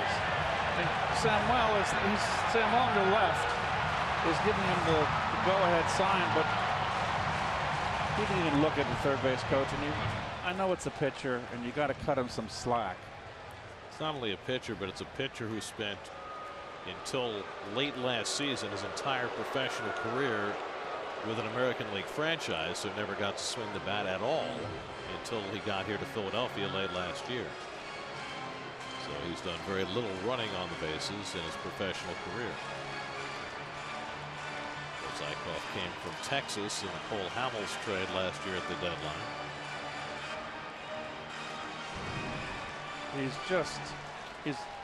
He's got to score in that ball. He can walk. But it's second and third, and they may come up empty-handed.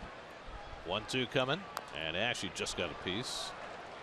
As I always said, Garrett, when you play these second division teams in a 3-game series, they'll show you more than a few times why they're a second division team.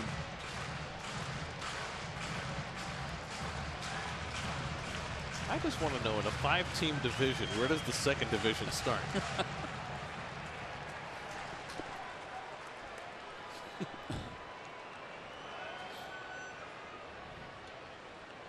1-2 coming. Bouncing ball, that'll get the run in. Loney makes the toss to Verrett. They get the out at first, but Eichhoff finally comes in to score the tying run, and it's 2-2. So Asche able to make just enough contact to get the run home.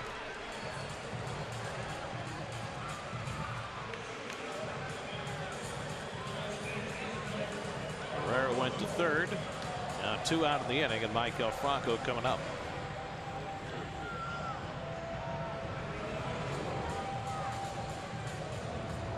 Franco's 0 for 2 tonight. He's lined out to center and grounded out to short.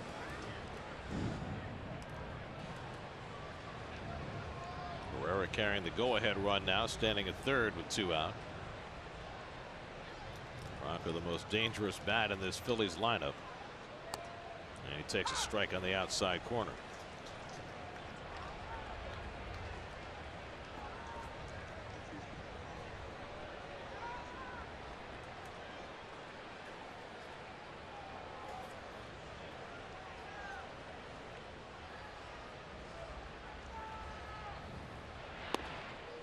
Just outside, 1-1.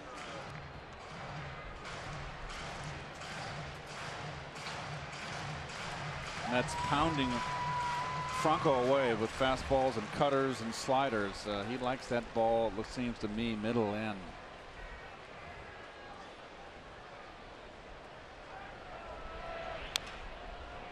Grounded foul, 1-2. Well, would you pop him inside off the plate once before he went back away? He just did it right there. If you got a sinker, you get under the bat, you can't live on the outside corner. You got to let the hitter know that that inside corner is yours, or at least you hope to think that it's yours. Pretty much on top of the plate, slightly open. but still difficulty with that pitch away. 1-2 coming. Topped foul.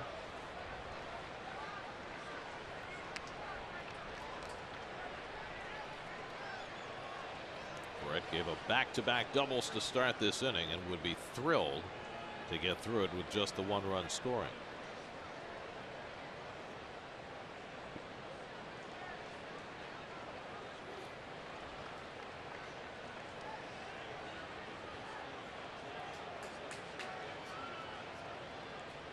And Franco pops one foul. That'll go back out of play.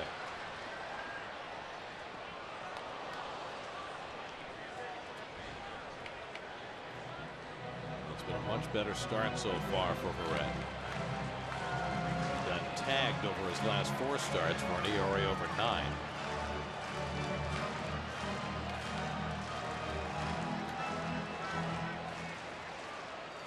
Now trying to keep the game tied in the 5th inning.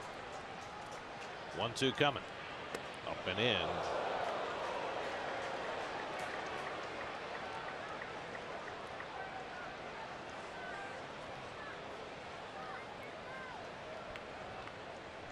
Showing Franco he'll come inside.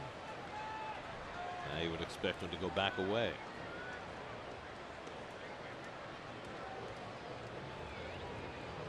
This will be the 7th pitch of the at bat from Verrett to Franco. d'Arnaud sets up outside, and the pitch is inside, but he pops one up foul down the left field line and out of play. Not where Verrett intended that pitch to be. No, he wanted to go down and away, Gary. He's starting to just drag his arm, get under that breaking ball. Kept that one inside. It was the one he got away with.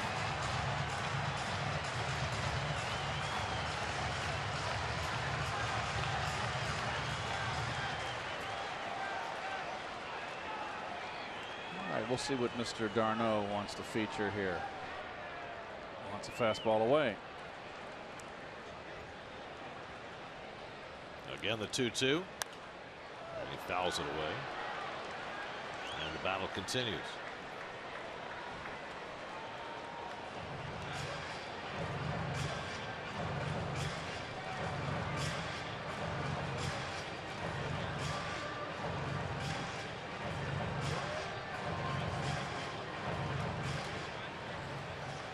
Verrett needs the put away pitcher. He's had a tough time putting the hitters away, getting ahead. Another fastball away. Pitch number 9 coming up from Verrett to Franco. Grounded to short. Cabrera makes the play. Side retired. And Verrett does well to limit the damage to just 1 run. Phillies tie the game. Send us to the 6th. 2-2.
take on the Rockies at 7:10 as part of Piazza Weekend. All fans in attendance will receive a Mike Piazza replica jersey courtesy of Delta Airlines. For tickets, visit Mets.com/Piazza. In-game box score brought to you by Land Rover, above and beyond. Mets with 3 hits tonight, 2 sacrifice flies to plate runs by Reyes and d'Arnaud. 2-2 game as we start the 6th as Drupal Cabrera leads off against Jerad Eickhoff. Cabrera 0 for 2 tonight, has struck out and fouled out after his 3-hit night last night, as Drupal has 2 3-hit games this year, and they both come in this ballpark, one in April and then one last night. And he pulls that one into right field for a base hit. So Cabrera's got his first hit of this game, and the Mets have the leadoff man on for the 4th time in 6 innings against Jerad Eickhoff. High fastball running away. Outside corner. Cabrera just kind of flicks the wrists over.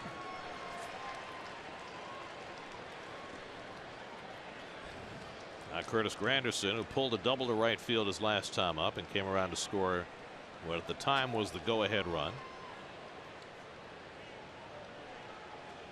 Curtis is on a nice steady progression over the last couple of weeks. 16 hits in his last 42 at bats.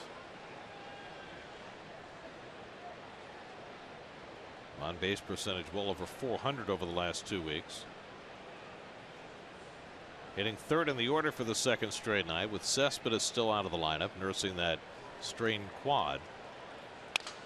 And it's grounded to second, might be 2. Blanco to Galvis and back to first. In time to get Granderson for the double play. 4-6-3.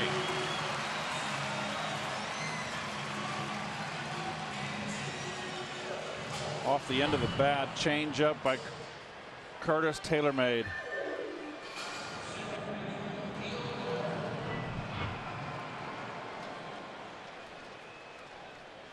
So just like that, 2 out and nobody on, and Neil Walker coming up. Walker's 0 for 2 tonight, flied out, grounded out. The ground out was a productive out in the 4th inning. Mets have had a bunch of those tonight.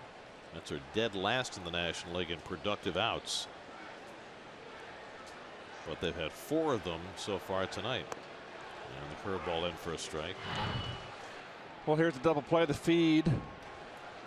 Watch the throw. Get down. With your boogie.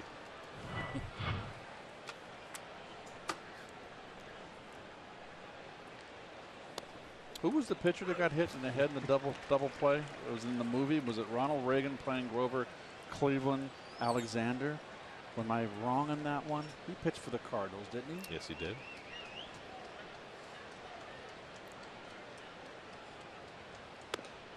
One and 2 to Walker.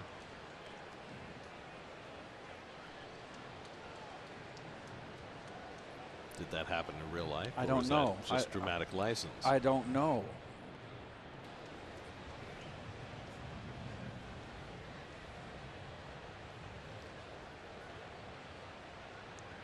Bouncing into Walker. 2-2. Jerad Eickhoff has fared much better at Citizens Bank Park than he has away. Now, part of that road ERA is skewed by his last start when he gave up 8 runs in Colorado, which happens to a lot of people. But certainly a stark difference between his home and road numbers this year. He's given up 2 runs and 4 hits tonight. And the curveball just missed the left side of the Phillies infield. Franco and Galvis were starting to run off the field. They thought that Eickhoff had a strikeout. Thought they had the outside corner.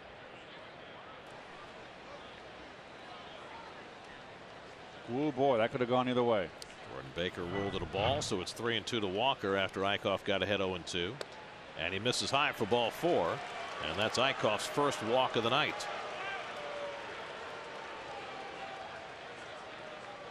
So Walker is aboard with 2 out, and James Loney coming up.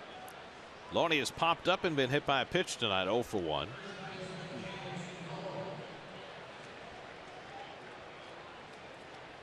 Freddie Galvis in to talk to Eickhoff. Last time the Mets faced Eickhoff here in Philadelphia, very similar game. He gave up 2 runs and 5 hits over 7 innings, but that was enough to beat him that night. He's only 1-4 lifetime against the Mets, but a 2.81 ERA. So the Mets have never been able to put him away.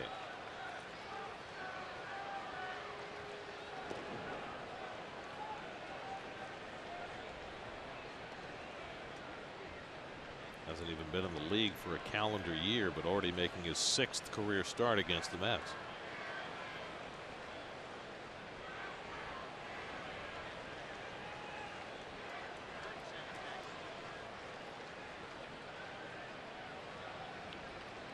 Up and away to Loney. Big right field line wide open as Borges in right field, way in the gap. He hits one down that line. That's going to be a 3-2 ball game. Easy.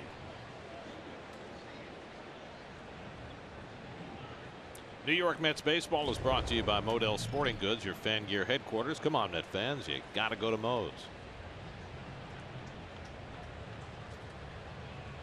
Walker at first with 2 out. And Loney late on the fastball, 1-1. Eickhoff made 8 starts last year for the Phillies after coming over in the trade from Texas and did very well. 3-3, 2.65. He's already lost 10 games this year, but that's more because of the Phillies offense than the way he's pitched. Loney fouls it away.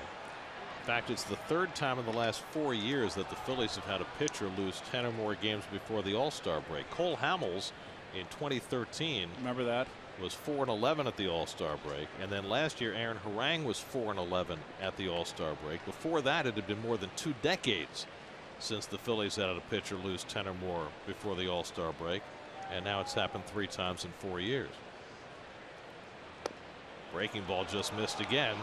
Similar pitch to the one that did not get the call against Walker, and now it's 2-2 to Loney. It missed.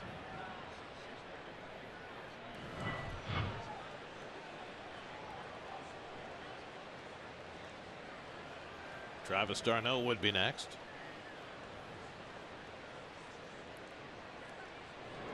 Checking on Walker, who has stolen only 2 bases this year.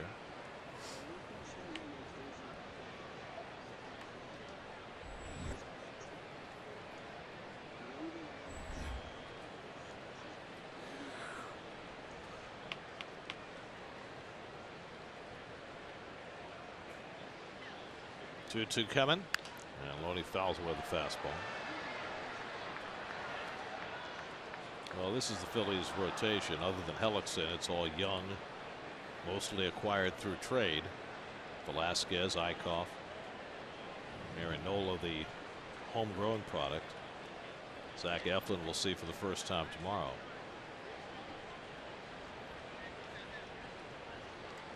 And there's more coming. Loney strikes out on the fastball away, and Eickhoff finds his way through the 6th. 3rd strikeout for Eickhoff tonight. Still 2-2 in the 6th.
above and beyond. Ryan Howard with a home run for the first Philly run.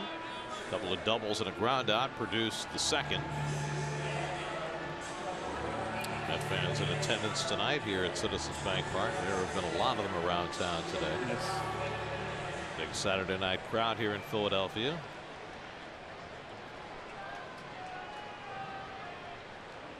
The woman couldn't make up her mind.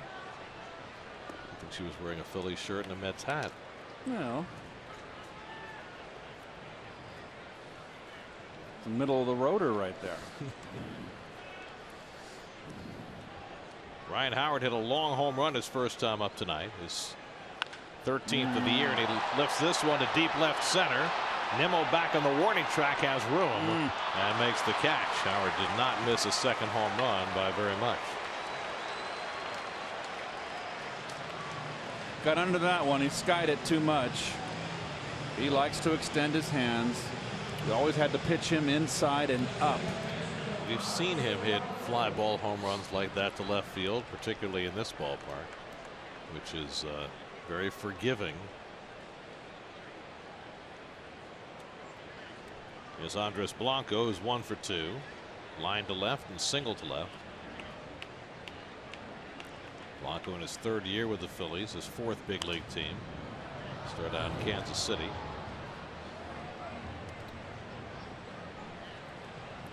No warm-up action in either bullpen. Eichhoff's made his way through 6, and Barrett trying to get there as well. He pitched into the 7th in his last start, threw a career-high 107 pitches against Washington last Saturday. Wasn't a great effort for Barrett, but he did get deep. And he throws that fastball by Blanco, 0-2. Boy, Blanco just swinging from his keister.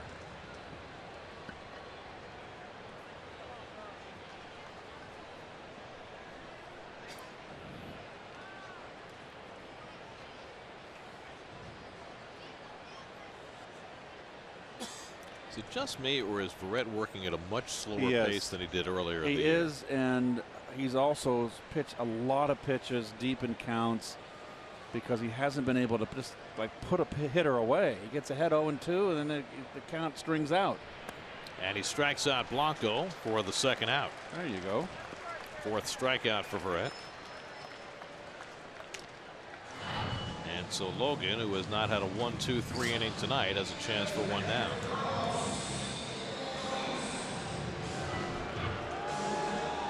They'll take on Carlos Ruiz with 2 out and nobody on. Ruiz had a base hit to right field his last time up. 1 for 2 on the night. Mets 2 runs, 4 hits. The Phillies 2 runs, 6 hits. Barrett about to throw his 90th pitch of the night. And Ruiz takes a fastball strike.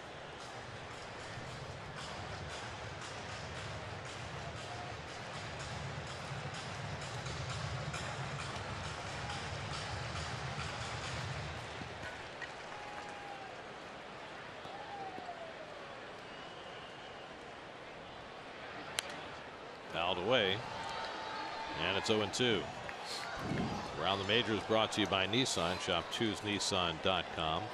The Yankees, losing the first 2 of their series to the Red Sox, are now under 500 after the All-Star break for the first time in 21 years. Cubs won their 2nd straight from the Rangers this afternoon. Nats, after a rain delay, up 2-0 on the Pirates. 1 away to Ruiz, 1-2. Joe Girardi said after their loss today that the Yankees in recent years have never played a more important game in July as the one they'll play tomorrow against the Red Sox. I heard that. And of course, when you get beat by the much hated Red Sox in your backyard. And the Orioles won again tonight, and so the Yankees are now 9.5 games out of first place. If they lose tomorrow, it could be 10.5, and you know they've never been in sell mode the last 20 years. But they might be getting toward that point. You never want to be under 500. Under 500 teams do not get into postseason. Well, the Mets will play the Yankees in a few weeks. In the first week in August, they've got 4 games, 2 at Citi Field, 2 at Yankee Stadium, and there's a chance it could be a very different looking Yankee team by the time the Mets and Yankees get together. I mean, they've got that tremendous asset at the end of games with those 3 relievers, Betances, Miller, and Chapman. Would they break that up? Depends what it can bring. I know the Cubs would love to get a closer. Off the corner to Ruiz, 3-2. I know there's been talk about Nate Eovaldi moving in a trade, Carlos Beltran moving in a trade, but that depends on, you know, the Yankees at the highest levels making a decision that they haven't had to make in a long, long time to cash in their chips. Oh, and it hits Ruiz. Hanger. Was up and in, and just a breaking ball that got away from Verrett. Yep. Non-intentional. Curveball, you see it. Unfortunately, it was not a little bit higher. Only the second batter Verrett has hit this year. So he had the chance for that first 1-2-3 inning. He doesn't get it. And now he'll face Freddie Galvis. Jerry Blevins quickly to work in the Mets bullpen. Eichhoff is coming on deck, and the Phillies have a couple of switch hitters on the bench, but no left-handed pinch hitters. So Blevins, you would think, is getting up for Herrera, who is still 2 batters away. I don't know. You think Eichhoff bats here if the Phillies do not take the lead with Galvis if he gets on base? In today's game, it's up in the air on that one because he is a good hitter. In the game a long time ago when pitchers went deep, they always stayed in a tight ball game. There's also nobody up in the Phillies bullpen, although that may be about to change. So they would have to change their minds in a hurry.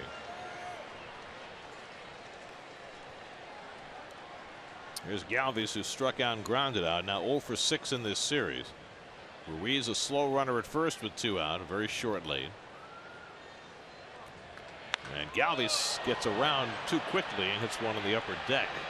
Foul. Not too many balls get up there. Galvis has hit 8 home runs this year, all as a left-hand batter. So a little too anxious there.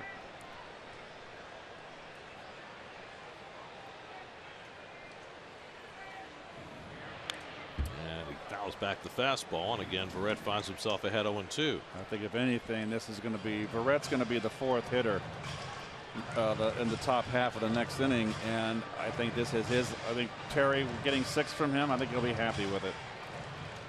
Question is, will he push Addison Reed again tonight? I don't think so. He got a 4-out bridge last night, which he's done 4 times already this month. That's line to right field, and a base hit for Galvis. Ruiz pulls in at second, and so now Pete Mackanin has to make the choice, and he's going to keep Eichhoff in the game. See, when you're a good hitting pitcher, you can stay in the ball game. There's a hanging slider right there too up. We're starting to see Verrett get his pitches up. Well, this is going to be his last batter. Either he gets Eichhoff or Blevins will come in to face the left-hand hitter Herrera. Eichhoff doubled and scored the tying run in the 5th inning. So Mackanin sticking with his young starter, hoping he can get a hit, but if nothing else, wants to get another inning out of him on the mound.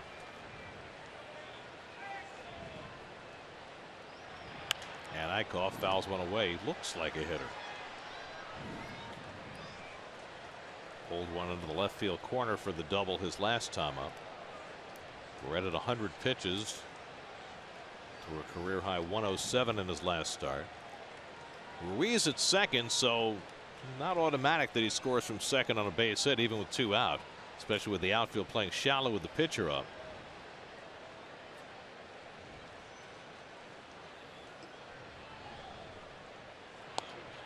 That's off the corner, a ball and a strike. Of course, the best arm in the Mets outfield belongs to Lagares in center field. We haven't seen much of Nimmo's arm yet. Have not. You're right. You know, it's just, you're in left field. You're not going to have that many opportunities. Short throw to third. And the slider misses down. 2 balls and a strike.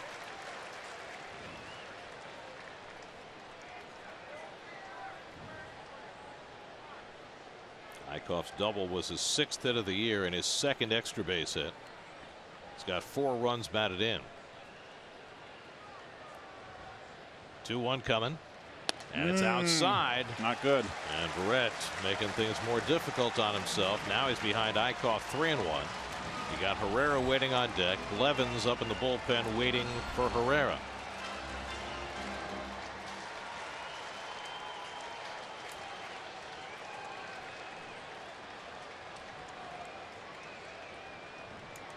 Ruiz at second, Galvis at first, 3-1 to Eickhoff. And it's a knee-high strike, 3-2. So now an automatic start will help Ruiz along the way. He and Galvis will be off with the pitch.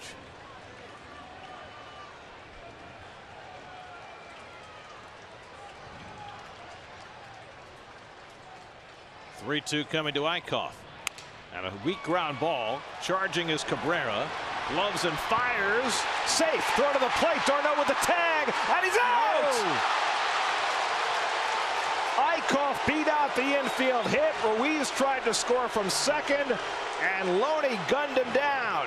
Now we'll wait to see if the Phillies challenge the call at the plate.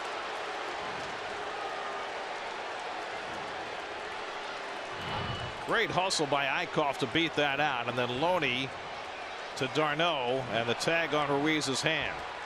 Tremendous heads up by Loney, and he's out. And the Phillies will not challenge. Jordan Baker makes the call. d'Arnaud got the hand. I don't think Ruiz ever touched the plate, and that keeps the Phillies from taking the lead. No question, he was out. Good throw by Loney. Good tag by d'Arnaud. He holds the ball, and he got Ruiz at the plate to keep this a 2-2 game going to the 7th.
Score from second on an infield hit, but James Loney got him.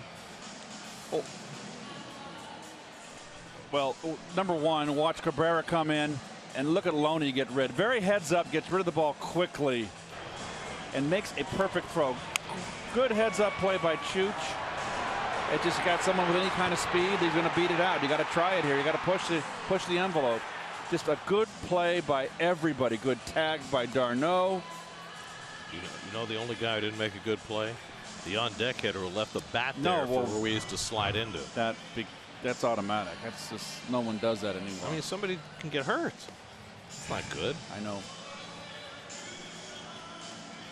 Well, Eickhoff also did a great job. He hustled down the line on that slow roller to shortstop. I mean, Eickhoff's a big man who's not particularly fast, but he was able to leg out that infield hit, which gave the Phillies a chance to get that go-ahead run. That's the only reason Ruiz has a chance to score on that is because he's running on a 3-2 pitch. Otherwise, there's no way that he's going to score from second on an infield hit, or even have a thought about doing it. How many times have we seen Mookie Wilson back in the 80s score on a play like that? That was automatic. Mookie with 2 out would always take that turn and head home. On a double play ball, if it wasn't turned, if runners on first and second, he was the lead runner. Saw him do that. I saw him score many times. And it's very exciting. So Eickhoff, after legging out his second hit of the game, goes back to the mound for the 7th inning to face Travis d'Arnaud. Drove in the Mets' second run with a sacrifice fly back in the 4th. 2-2 as we start the 7th, and Travis takes the fastball high. Phillies have the bullpen working behind Eickhoff now after that hard run on the bases. Edubray Ramos is up. Eickhoff about to throw his 90th pitch of the night. And d'Arnaud fouls it off, 1-1. Brandon Nimmo on deck, and then Juan Lagares for the Mets in the 7th. Those were Eickhoff's numbers coming into the game.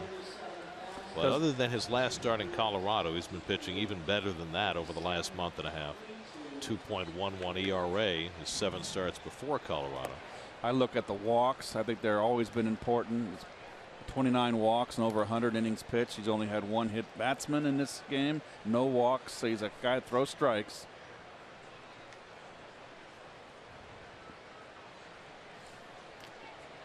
Two one coming. And d'Arnaud pulls one toward the left field corner. That's down for a base hit. d'Arnaud on his way to second, and he'll be in standing with a leadoff double. Now that's 5 times in 7 innings the Mets have had a leadoff hit, and 3 of them have been leadoff doubles. The first 2 came around to score. And now the Mets have the tie-breaking run at second with nobody out.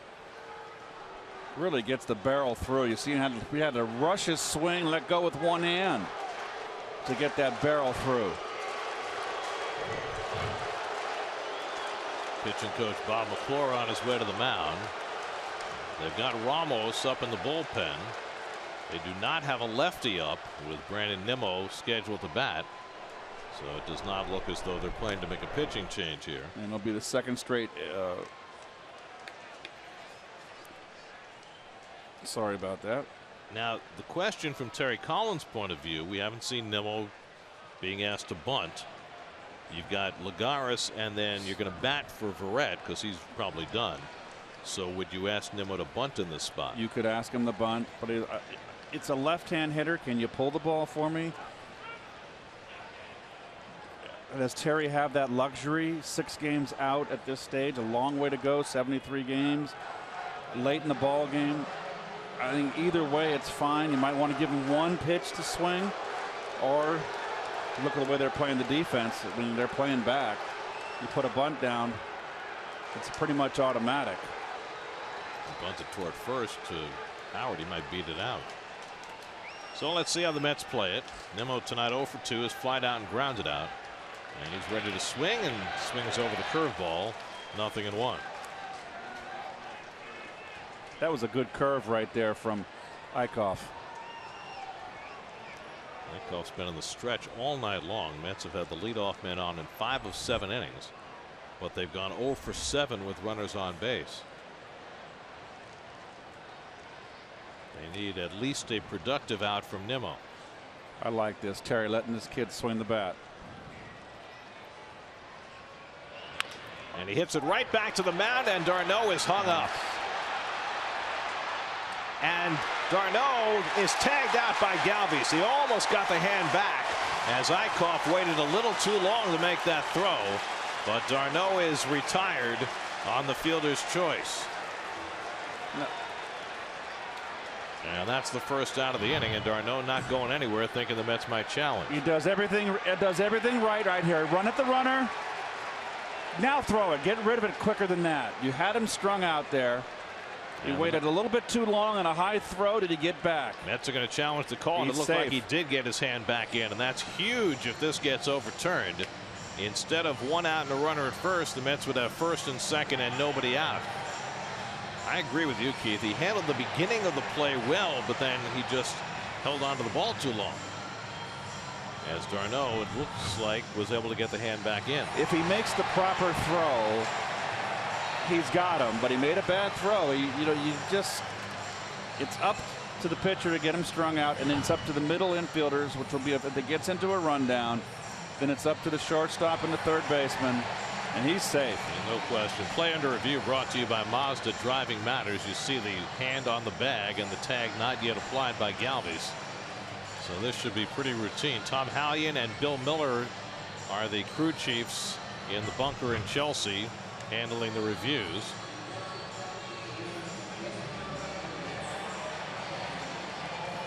So a youthful error right there. It's going to put Eickhoff in serious jeopardy. And does Terry bunt now? And I think he bunts with Lagares. And safe is the call. So the call is overturned. It'll be a fielder's choice all the way. So this is the second. And that's going to be all for Eickhoff as Pete Maccannon's going to go to his bullpen and bring Ramos into the game.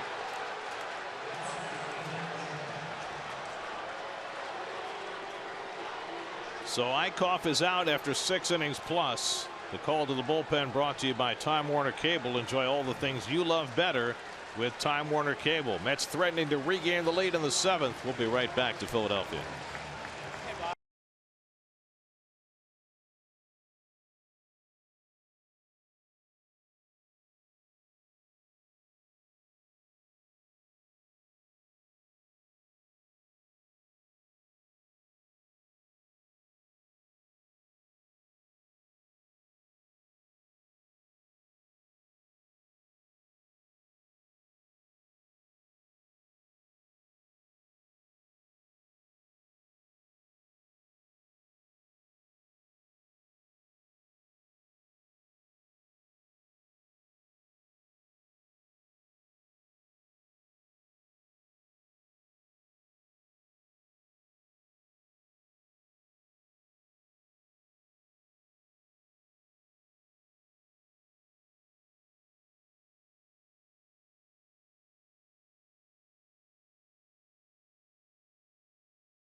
Straight night. Well, he pitched in the 7th yesterday, came in with the runners on first base, gave up a double, and then struck out Granderson and Walker to get out of the jam. Big curveball, throws hard. Got to be a bunt here. You got d'Arnaud at second, Nimmo at first after the overturned call on the fielder's choice. Lagares 1 for 2 tonight, doubled and scored back in the 3rd. Phillies up at the corners looking for the bunt, and Lagares lays off, and it's ball 1. Where's that pitch? Kelly Johnson has come out on deck with the pitcher due up next. There's no lefty in that Philly bullpen. They only have 2 lefties, Daniel Stumpf, who we saw last night, and Brett Oberholzer is their long man. So they're counting on Ramos in this spot, just his 11th major league appearance. And Lagares takes inside, and now it's 2-0. It's been a terrific series for Lagares so far. Last night a home run, 2 walks, a stolen base, a dash home on a ground ball with the infield in. Tonight a double. Came home to score on a sacrifice fly.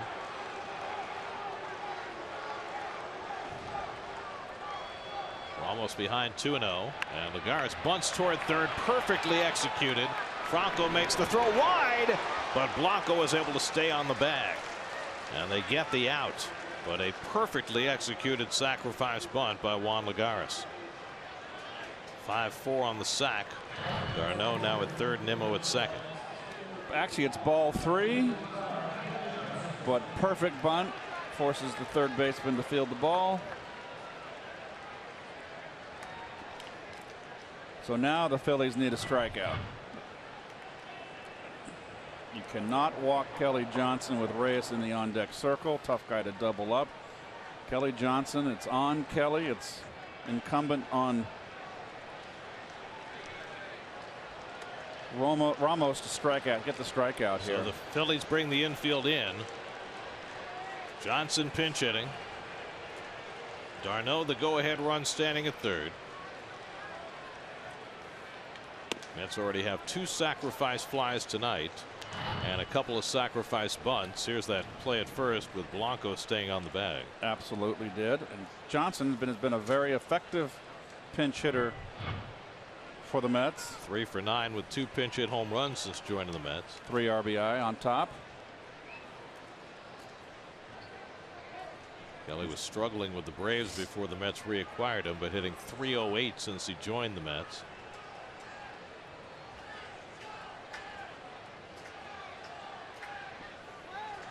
From Ramos, and Kelly pops it up, not very deep in left. d'Arnaud will tag. Ashe is under it, makes the catch. d'Arnaud's not going to try it. Wow. And it's cut off, and d'Arnaud gets back to the bag on the shovel flip from Franco to Galvis. They almost caught d'Arnaud, but he got back safely. Oh my Now word. there are 2 out, and it's left to Reyes. And I can tell you something, as a hitter, and it's not hit deep enough. Ashe does the good thing, gets his momentum forward. But as a hitter, nothing will irritate you and anger you, not irritate you. It's not getting that runner in from third, less than 2 outs.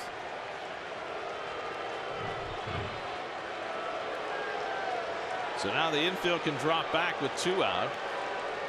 And it's Reyes, who already has a sacrifice fly and a single tonight. He's stolen a base. He's 1 for 2. d'Arnaud at third, Nimmo at second, 2 down. 2-2 game in the 7th. And Reyes goes after the first pitch curveball, 0-1. Well, Howard, that first pitch was in kind of in nowhere's land. Now he's backed up after 1 strike.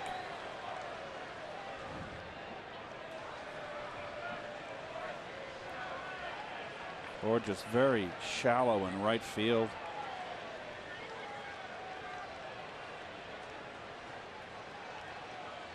Oh, 1 from Ramos.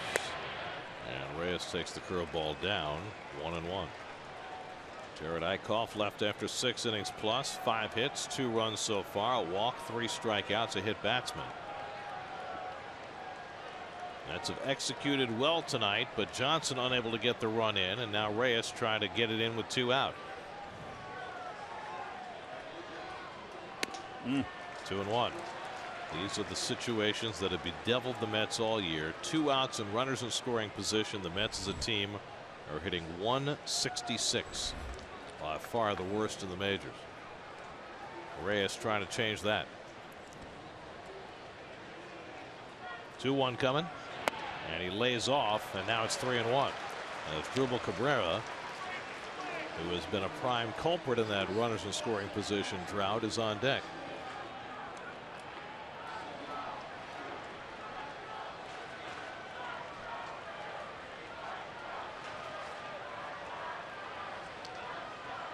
.3-1 to Jose, and he lays off the curveball for ball 4, and the bases are loaded.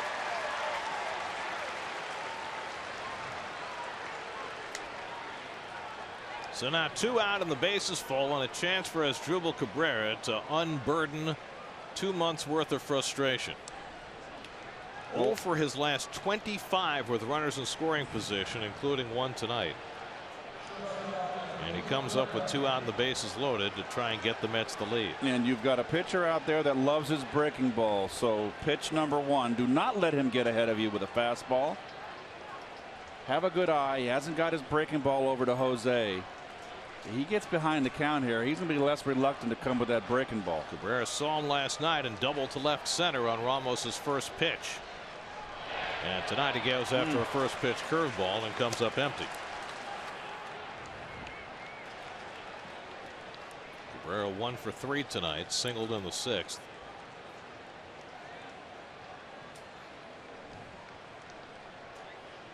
Straight up defense. Sorry, Gary.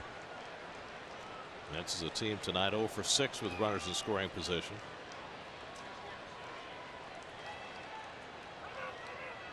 Oh. Cabrera asked for time. Almost was about to deliver that pitch. Jordan Baker, the home plate umpire, granting the time.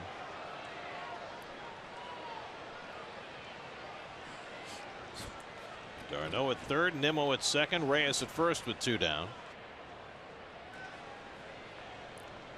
And Cabrera lines one toward left center, cutting across is Ashe, and he makes the sliding catch to end the inning.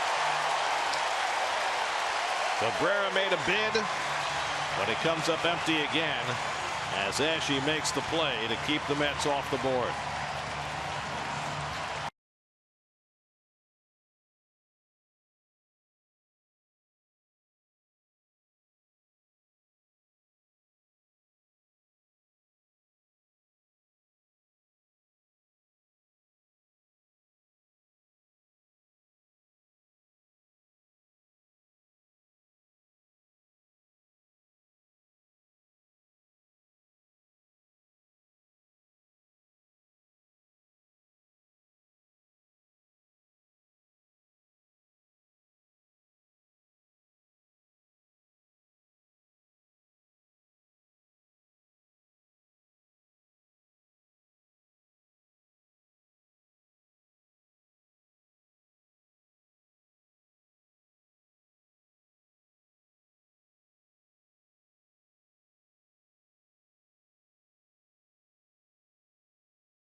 Fanatic has been tormenting opposing players and managers for years, and nobody ever took greater offense to the Fanatic's antics than Tommy Lasorda.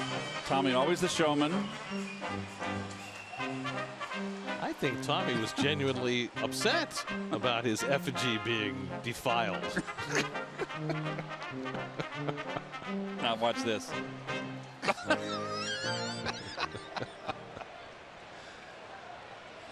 Oh, gosh.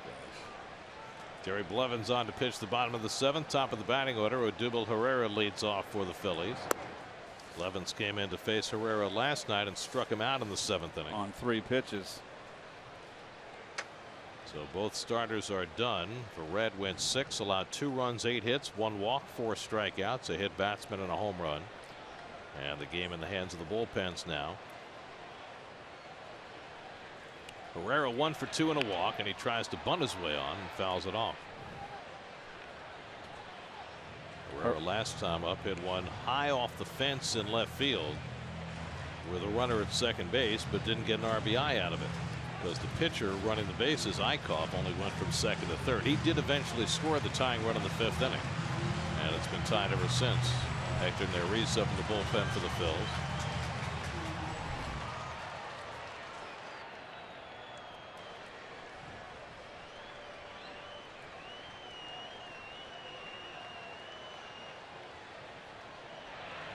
Blevins with a good curveball gets ahead on Herrera 1-2. Well, last night he came after Herrera in a very tight spot with 2 straight fastballs to get ahead, and then struck him out with a curve. There's a Robles up in the Mets bullpen with the right-hand hitter Borges on deck. 1-2 coming, and the curveball struck him out. Blevins gets Herrera again. So there's a classic case right there of changing gears. He pitched him entirely the opposite way last night and struck him out on 3 pitches, predominantly fastballs, and tonight went to the breaking ball. And Blevins will get a chance to continue on tonight. Faced just Herrera last night, but he'll face the right-hand hitting Borges with the left-hand swinging Ashe on deck. Borges 0 for 3 tonight.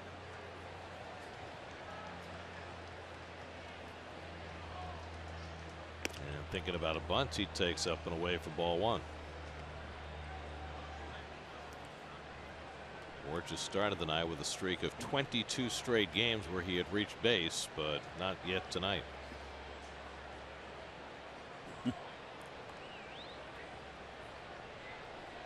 How's that working for you, Fanatic? Yes, strike 1-1.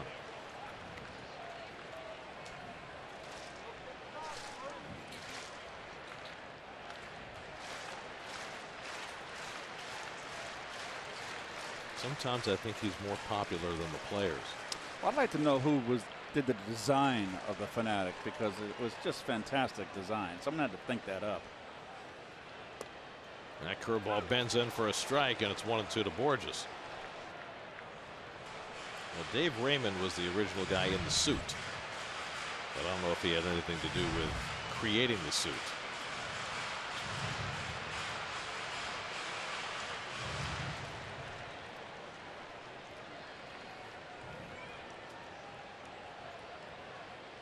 Blevins ahead 1-2.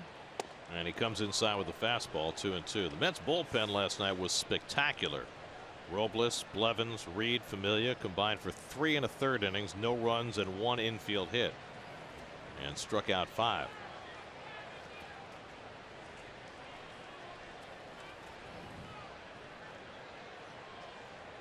Two coming, and the curveball bounced to short. Cabrera in front of it, and the throw is wide, and Borges is safe. It was a routine play for Cabrera, even with the speed of Borges, but he just made a terrible throw. A man that doesn't make too many errors. Pretty solid. He just got a little loose, Gare. When you throw that ball sidearm, you get that tail, but look at the hustle.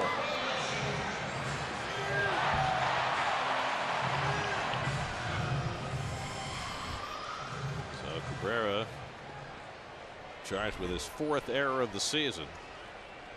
And the Phillies have a fast man at first with 1 out. Cody Ashe at the plate. Ashe's 1 for 3, drove home a run with a ground out his last time. Borges, for all his speed, has never been a prolific base stealer. And this year he's only 4 for 8. So I don't think he's going anywhere here with Blevins, a left-hander, on the mound.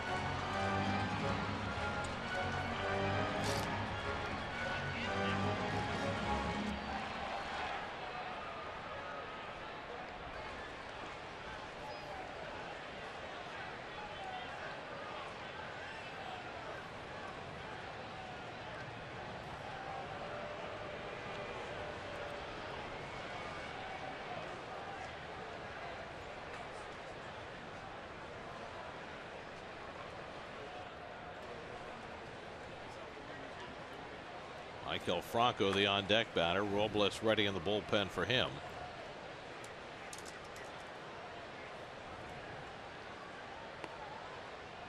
That error really changes the plan for this inning for Terry Collins. If you get Borges in that spot, even if Ashe gets on, you bring in Robles to face Franco. But now, even if you get Ashe, if you change to Robles, now you got Howard looming behind him. You'd love to have the lefty available for him. And Bastardo has not had a good year. I don't think Terry has a whole lot of confidence in Bastardo. And now Blevins falls behind Ashe 3-0. And looking out of sync during this at bat.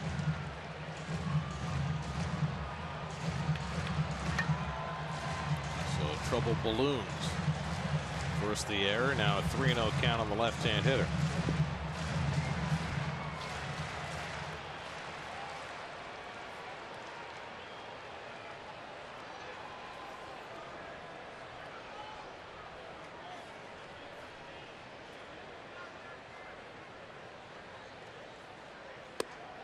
There's a strike, 3-1. Ashley's only had 15 at-bats this season against left-handed pitching. Missed the first month and a half of the season because of injury, and he's been primarily playing against right-handers. Well, he's got himself a nice count to hit in. And he fouls back the fastball. Now it's 3-2.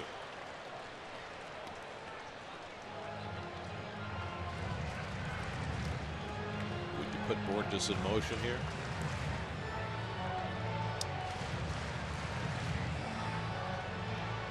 I wouldn't.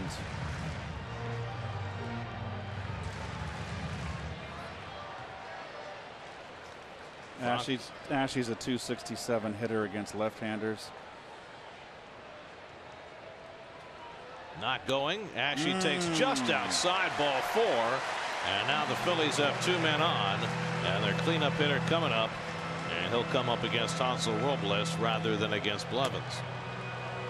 So an error and a walk setting the table for the Phillies here in the 7th after the Mets failed to take advantage of a chance in the top of the inning.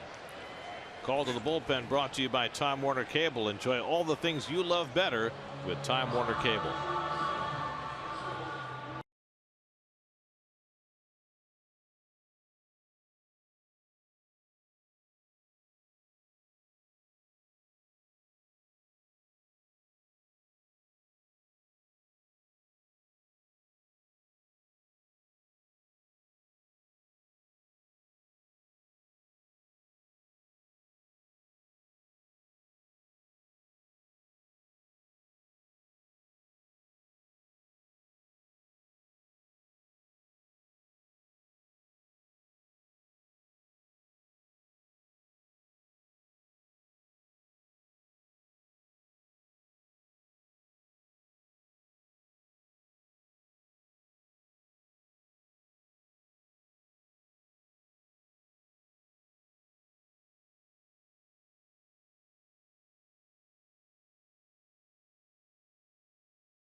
The Mets ticket offer valid through the end of the season, excluding July 30th and Subway Series games. Seats are based on availability while supplies last. For more information, visit Mets.com/McDonald's. Jerry Blevins struck out Odubel Herrera, but an error and a walk put him in jeopardy, and that brings Hansel Robles into the game to try and bail him out. Well, Hansel came in the first game last night, pitched 2/3 of an inning. He came in with runners on first and second, 2 outs and a 6, got a pop-up, was relieved in the next inning after giving up a base hit, but he's been very solid here, and he's going to also pitch to Ryan Howard. Gave up a little bleeder to Howard last night, but first he's got to face Franco, who's 0 for 3 tonight and 0 for 7 in the series. He's got Borges, the go-ahead run at second, and Ashe at first with 1 out. Walker will keep an eye on Borges, make sure he doesn't get any ideas about stealing third.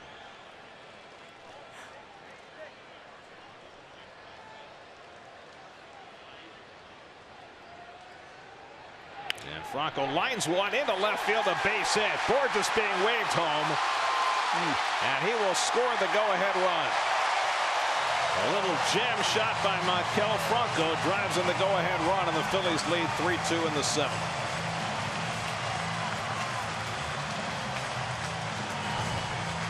Well, they wanted to pitch him away, and he misses way inside off the plate. Look at the stride of Franco. He steps in the bucket, so it's going to open up and free him up for the inside pitch, which is where his strength is. And once Borges realizes that the ball's through, he's got too much speed, the ball hits softly. So Franco's first hit in the series. He picks up his 54th run batted in, and the Phillies go back in front 3-2. And now Ryan Howard, who opened the scoring tonight with a long home run back in the 2nd. 1 for 3 tonight. Ashe now at 2nd, Franco at 1st.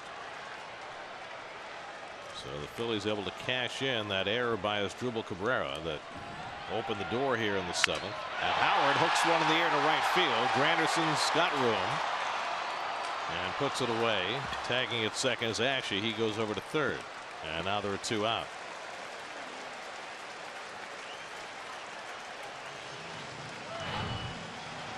He got it away enough. He's trying to pull for the big downer, and you can't do it on the ball in the outside corner.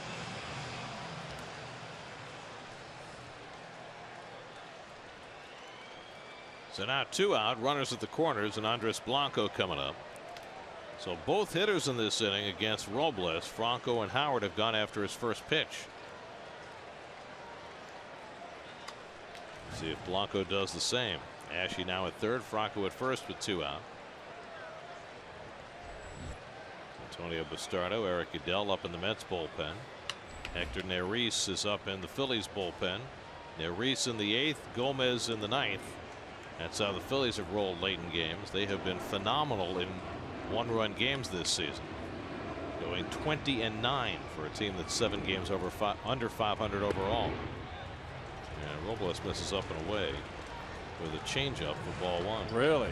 I noticed that 91-mile-an-hour changeup, and you saw the expression on Robles' face. I think he was glad that he missed out of the strike zone.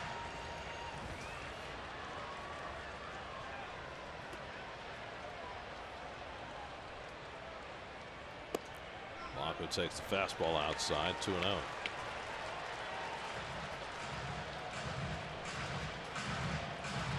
Mets trailed 1-0, led 2-1. Phillies tied it in the 5th. It's a huge chance in the top of this inning. They got the first 2 men on. They had 2nd and 3rd and 1 out, but could not get a run home. And now the Phillies have regained the lead. Blanco fouls back the changeup, and it's 2-1.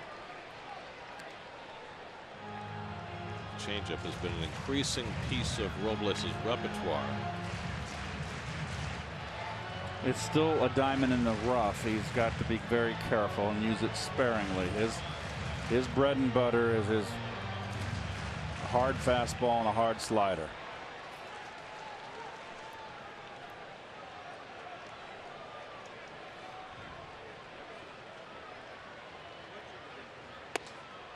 And now he's behind Blanco, 3-1.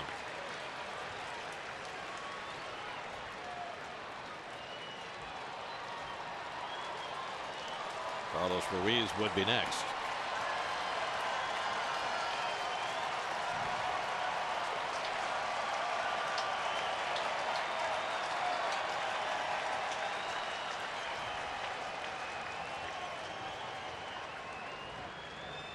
Three-1 coming to Blanco, and he threw him another changeup and got a swinging strike. 3-2.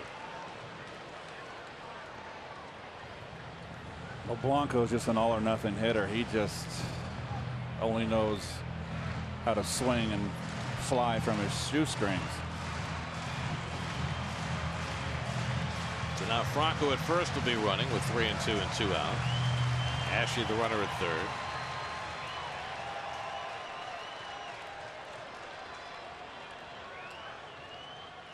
Three-two coming to Blanco.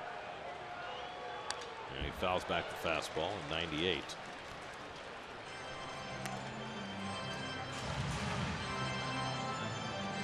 Nationals have taken a 5-0 lead over Garrett Cole and the Pirates. They're in the 5th inning. Trying to win their 5th in a row. Second straight day without Daniel Murphy in the lineup. Had a bit of a hamstring problem that he tweaked in the All-Star game. It's the only thing that slowed him down this year. But they won without him last night, and they're up big tonight.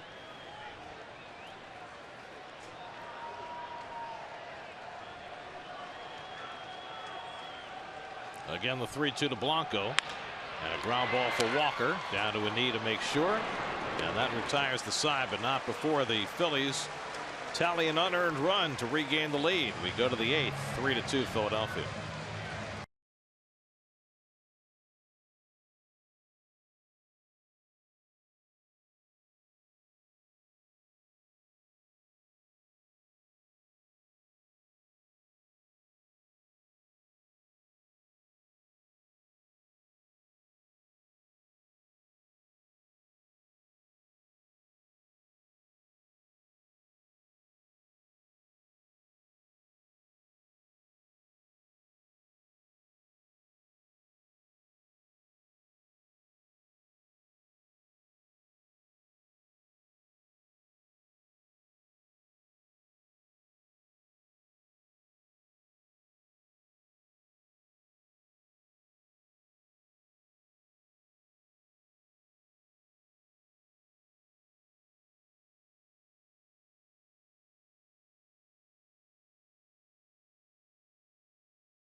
Join Suki Scott and the Pix 11 News team with breaking news as it happens. Linda Church has your forecast 6 to 9 on the Pix 11 Morning News, where every story hits home.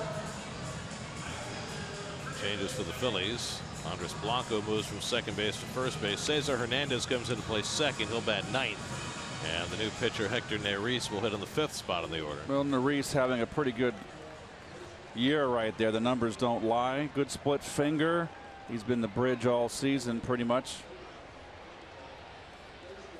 to their closer. Mets have 3, 4, and 5 in the order coming up. Curtis Granderson takes a fastball for ball 1. Granderson doubled and scored a run in the 4th. 1 for 3 on the night.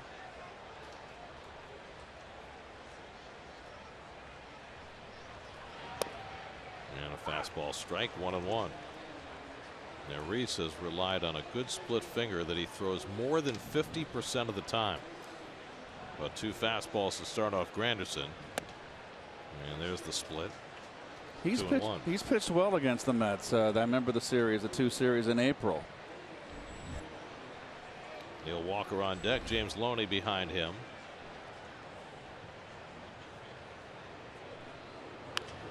And Granderson fouls it away. 2-2. Well, Reese has done well. 47 innings, 36 hits, only 17 walks. He has given up 6 home runs, though. And Granderson goes down on the fastball. That's the first down in the 8th.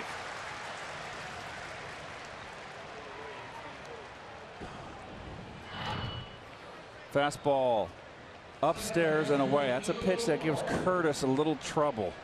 Above the belt and away.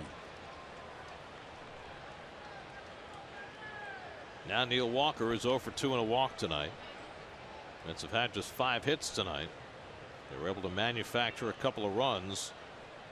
Both runs scoring on sacrifice flies in the 3rd and 4th. There's that high split. And it's 0-1 to Walker. Well, that's never the plan. It just the off speed fooled Walker there at 88 miles an hour. But he kept it away.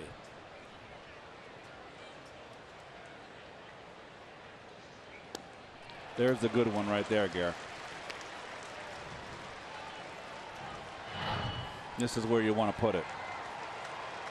That's a tough one to hit. Reese is 27. It's taken him a while to hit his stride, but he has had a good year. It's quick pitch, and Walker just got a piece of it. Nice play, huh? That's hard to do. Jordan Baker saying, yeah, I do that all the time. Now, are you supposed to? Because suppose I hit a rock and went in fair territory.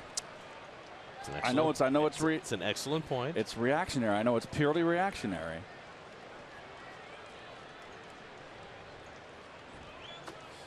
Who was the runner we saw in Chicago field a ground ball when he shouldn't have? And Walker goes down on strikes. Back-to-back strikeouts for Neris to start the 8th. Well, you're seeing right now why there's the splitter. You saw the grip right there. Great freeze frame, guys. Walker out in front.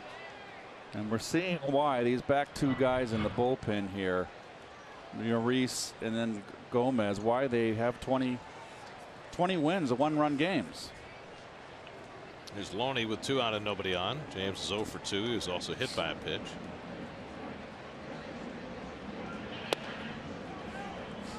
New York Mets baseball is brought to you by your Tri-Honda dealer.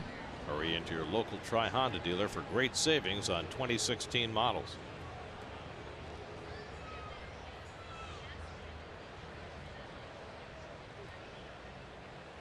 And Loney lines one toward the middle, underneath Galvis and into center field. And Loney has a 2-out hit. Well, that's your approach if you're a left-hand hitter with a split finger guy out there. It's going to get that ball down the way. You try to pull, you're playing into his hands. Nice hitting right there by Loney. It's a bullet.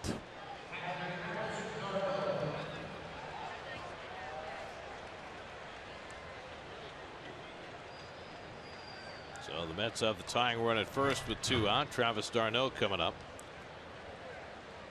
Travis had a double his last time up, delivered a run with a sac fly in the 4th, 1 for 2 on the night. And he takes that splitter low for ball 1.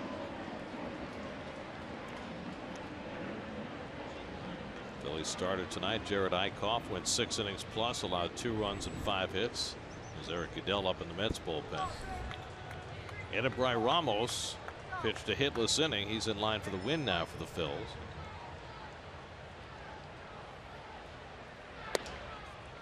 Fastball strike, 1-1. Blanco running in from first base to the mound to talk to Neris.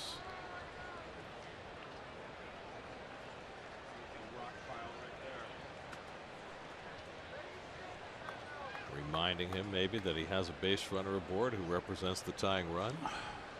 Loney, of course, not a speed burner at first.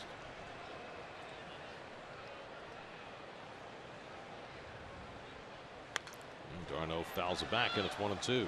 d'Arnaud way off the plate.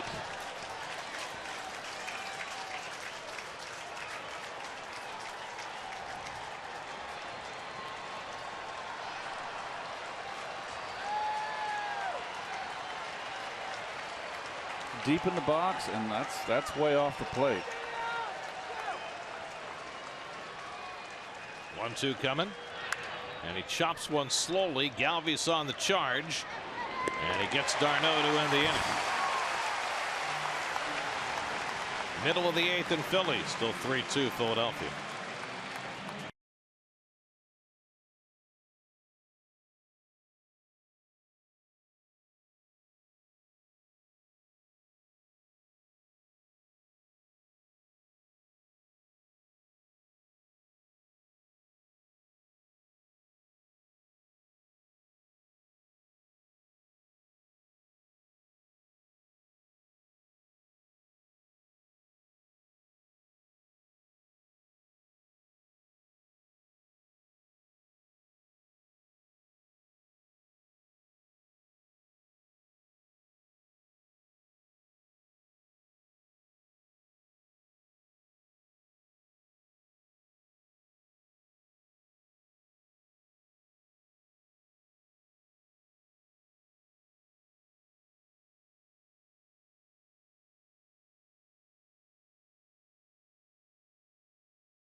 down 3-2 going to the bottom of the 8th.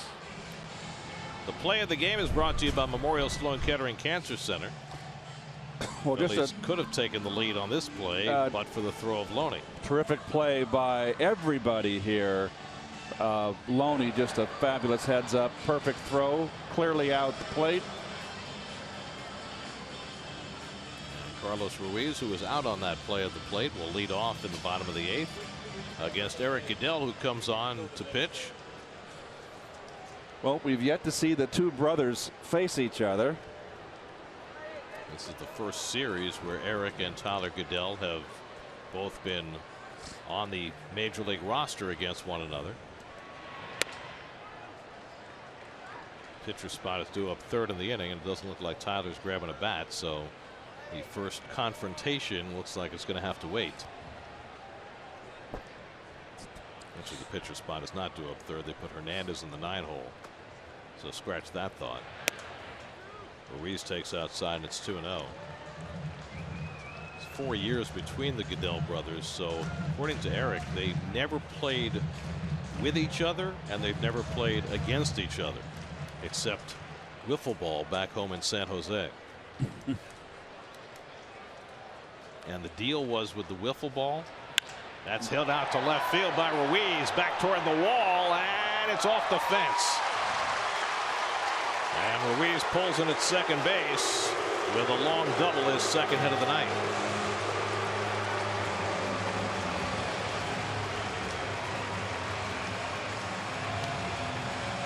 Big run now out there. Fastball right down the pipe. Ruiz says, I will take care of this one. Good cut right there. Good balance.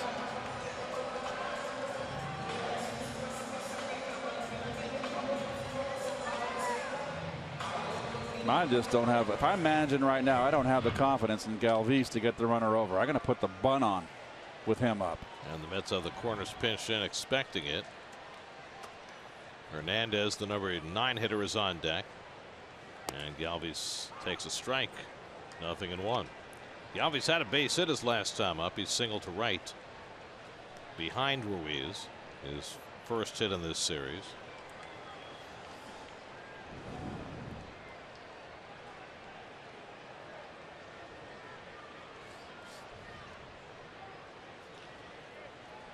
Galvis gives himself up and bunts it foul. Can't do anything.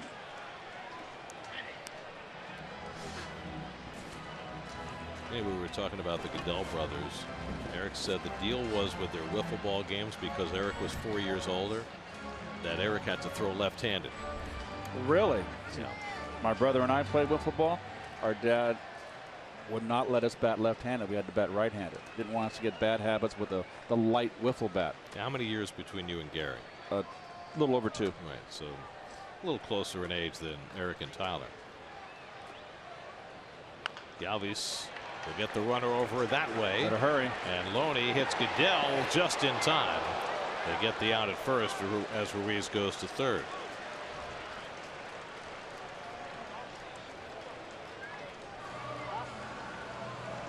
So a productive out by Galvis after he failed to get the bunt down. He's saving grace here. Couldn't get the bunt down, but gets the runner over. Another guy here, Hernandez, you got to keep the ball away from. Doesn't like to stride in. Mets will bring the infield in as the Phillies bid for an insurance run in the bottom of the 8th. Ruiz at third and 1 out. Hernandez started last night, went 0 for 4 and struck out 3 times, and Goodell could certainly use a strikeout in this spot. And Hernandez fouls back the fastball, 0-1. Juan Lagares is playing pitcher's depth against Cesar Hernandez in center field. I mean, really shallow. So is Nimmo in left. Everybody.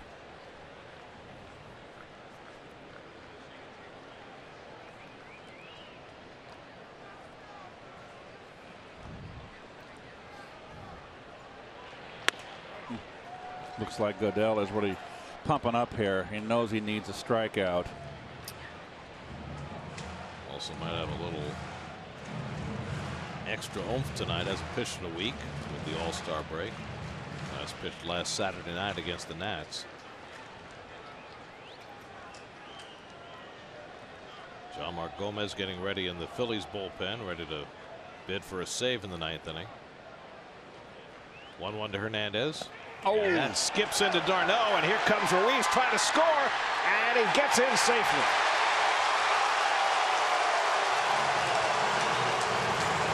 The wild pitch by Goodell brings home the insurance run for the Phillies. It's 4-2. well, Ruiz again aggressively running the bases. Remember that when you got thrown out at home plate on the heads-up play earlier. Well, this time he's on his horse. Big run right there for the Phillies. Nice try by d'Arnaud. Nice backhand feed. Now, was a pitcher allowed to block the plate? No more than a catcher can. That's what I thought. Not before he has the ball. But there was plenty of plate for Ruiz to slide at, and he did. Well, that was a split finger in the dirt. Can you technically say he's blocking the plate? No. Okay. He had the whole front side of the plate. His knee was in the middle of the plate. Okay.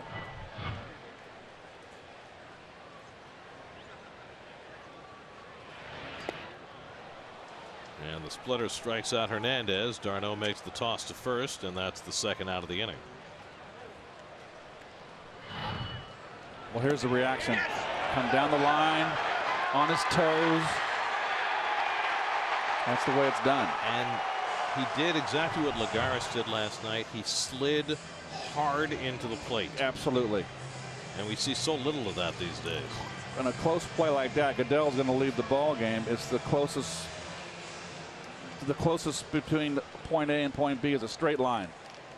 So Goodell gives up a run. He'll exit. Bastardo comes in to face Herrera. The call to the bullpen brought to you by Time Warner Cable. Enjoy all the things you love better with Time Warner Cable.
Brought to you by the Acura Summer of Performance event. Nationals now with a 6-0 lead on the Pirates. Anthony Rendon adding a home run. See, the Cardinals have shut out the Braves behind Adam Wainwright. Complete game 3 hitter for Wainwright. So the Mets will be no worse than remain tied with the Marlins for the second wild card spot at the end of the night. Antonio Bastardo, the former Philly, in to face Odubel Herrera.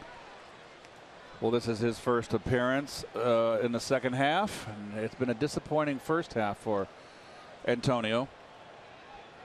Not pictured in that graphic. 7 home runs allowed in 37 innings. And too many walks. Herrera tonight 1 for 3, doubled back in the 5th inning. Phillies have added a run here in the bottom of the 8th, the lead 4-2. Herrera batting with 2 out and nobody on. And that one gets away. 1-1.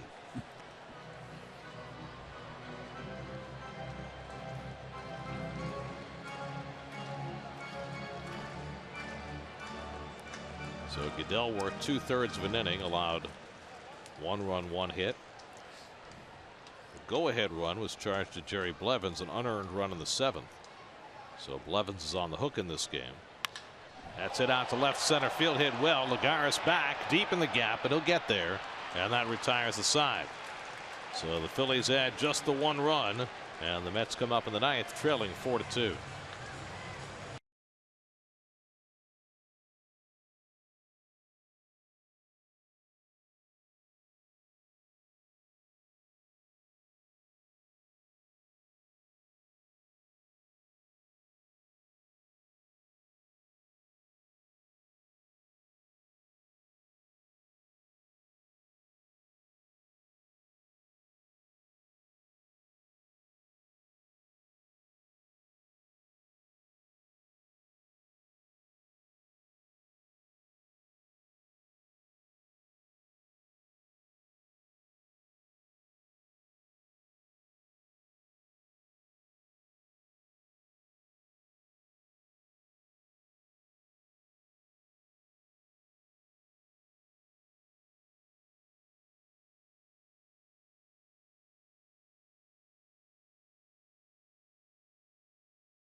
Dunkin' Donuts, America runs on Dunkin'. Well, the veteran sinker bowler Jeanmar Gomez getting a chance to close games this year for the first time in his career, and he has run with the job. Only blown 2 saves, 5th in saves with 24. His 24 saves before the All-Star break tied Steve Bedrosian, who did it in '87, and Jose Mesa in 2001, their club records. Brandon Nimmo will lead off the 9th inning. Mets down 4-2. Nimmo's 0 for 3 tonight, 1 for 6 in the series. Juan Lagares on deck, and then the pitcher's spot. And Nimmo takes the fastball outside for ball 1.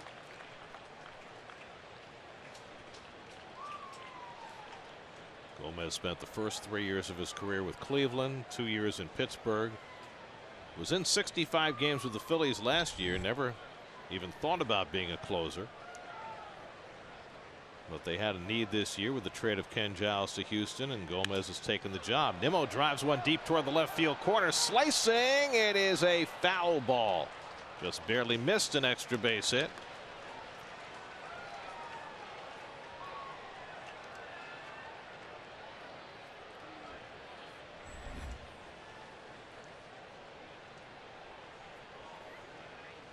If Gomez can get the save, Edebry Ramos would be the winning pitcher. It would be his first big league win.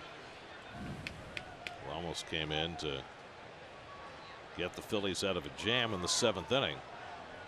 Mets in jeopardy of falling 7 back of the Nationals. They were in the top of the 7th, up 6-0. Mets have not been more than 6 games behind this year.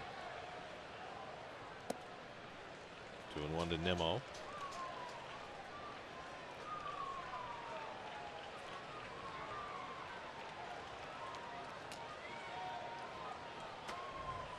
Gomez now 28 years old.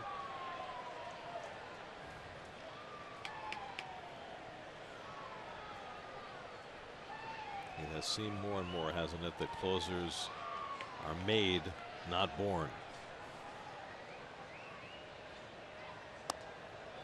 It's just a matter of a lot of times of guys getting the opportunity. You'd say the same of Jeurys Familia.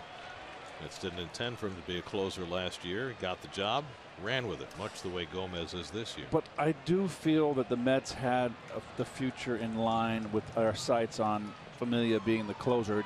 It happened sooner than they thought. Right.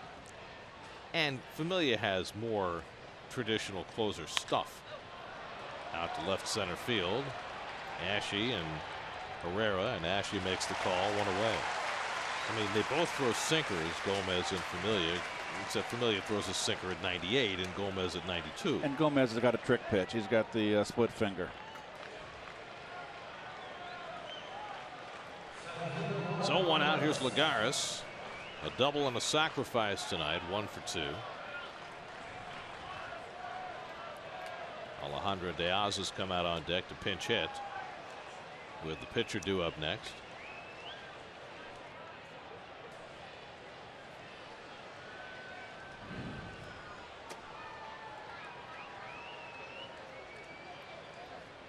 Well, we mentioned this last night as we take a look at what's coming up. Next on Pix 11, it's the Pix 11 News with Corey Chambers. And on SNY, it's WB Mason Postgame Live.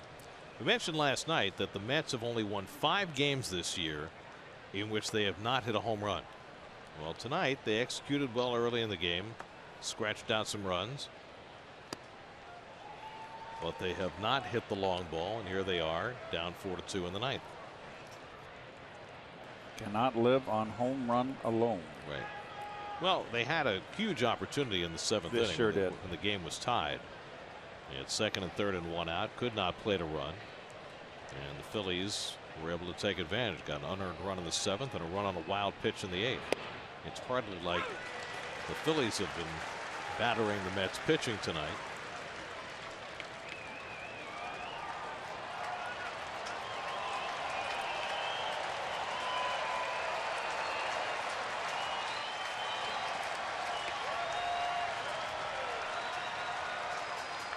Gomez ahead 1-2 on Lagares.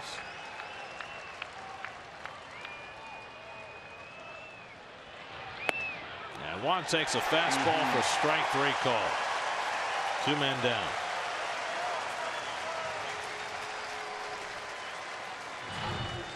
Fastball up and away. He's got a 3/4 delivery. That's a strike. It's got the corner. Chooch just watch Chooch's glove just fix on the outside corner. Moved it in a shade. Too close to take. So the Mets are down to their final out. Alejandro De Aza will pinch hit. De Aza came off the bench last night and went 1 for 2.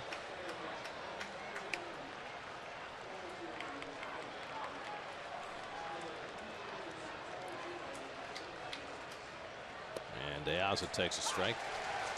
Final game of the series tomorrow afternoon. Jacob deGrom makes his first start of the 2nd half against the rookie right-hander Zach Eflin, whom the Mets will be seeing for the first time. 1:30 game tomorrow. Coverage begins at 1 o'clock on Pix 11. And that's lined into center field. Herrera measures it, and the ball game is over. 1-2-3 ninth for Jeanmar Gomez as he picks up his 25th save. And a very disappointing loss for the Mets. A game they seem to have in their grasp, but failure of execution on offense, a key error leading to an unearned run, a wild pitch bringing in an insurance run, and the Phillies scratch out a 4-2 win to even up this series. And a game where the Mets did not hit a home run and lose. They've been winning when they hit the home run, but a very uncharacteristic error on a routine ground ball to Drupal Cabrera, his 4th of the year, only his 4th at shortstop. He's been so solid. That was the go-ahead run right there, and that was the difference in the ball game. Blevins will get the loss.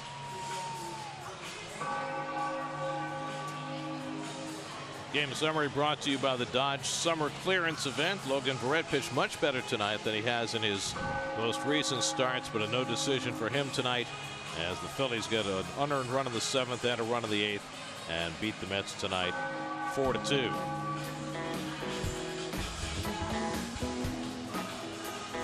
Win for the Phillies tonight. 4-2 the final. We'll come back with more in just a moment.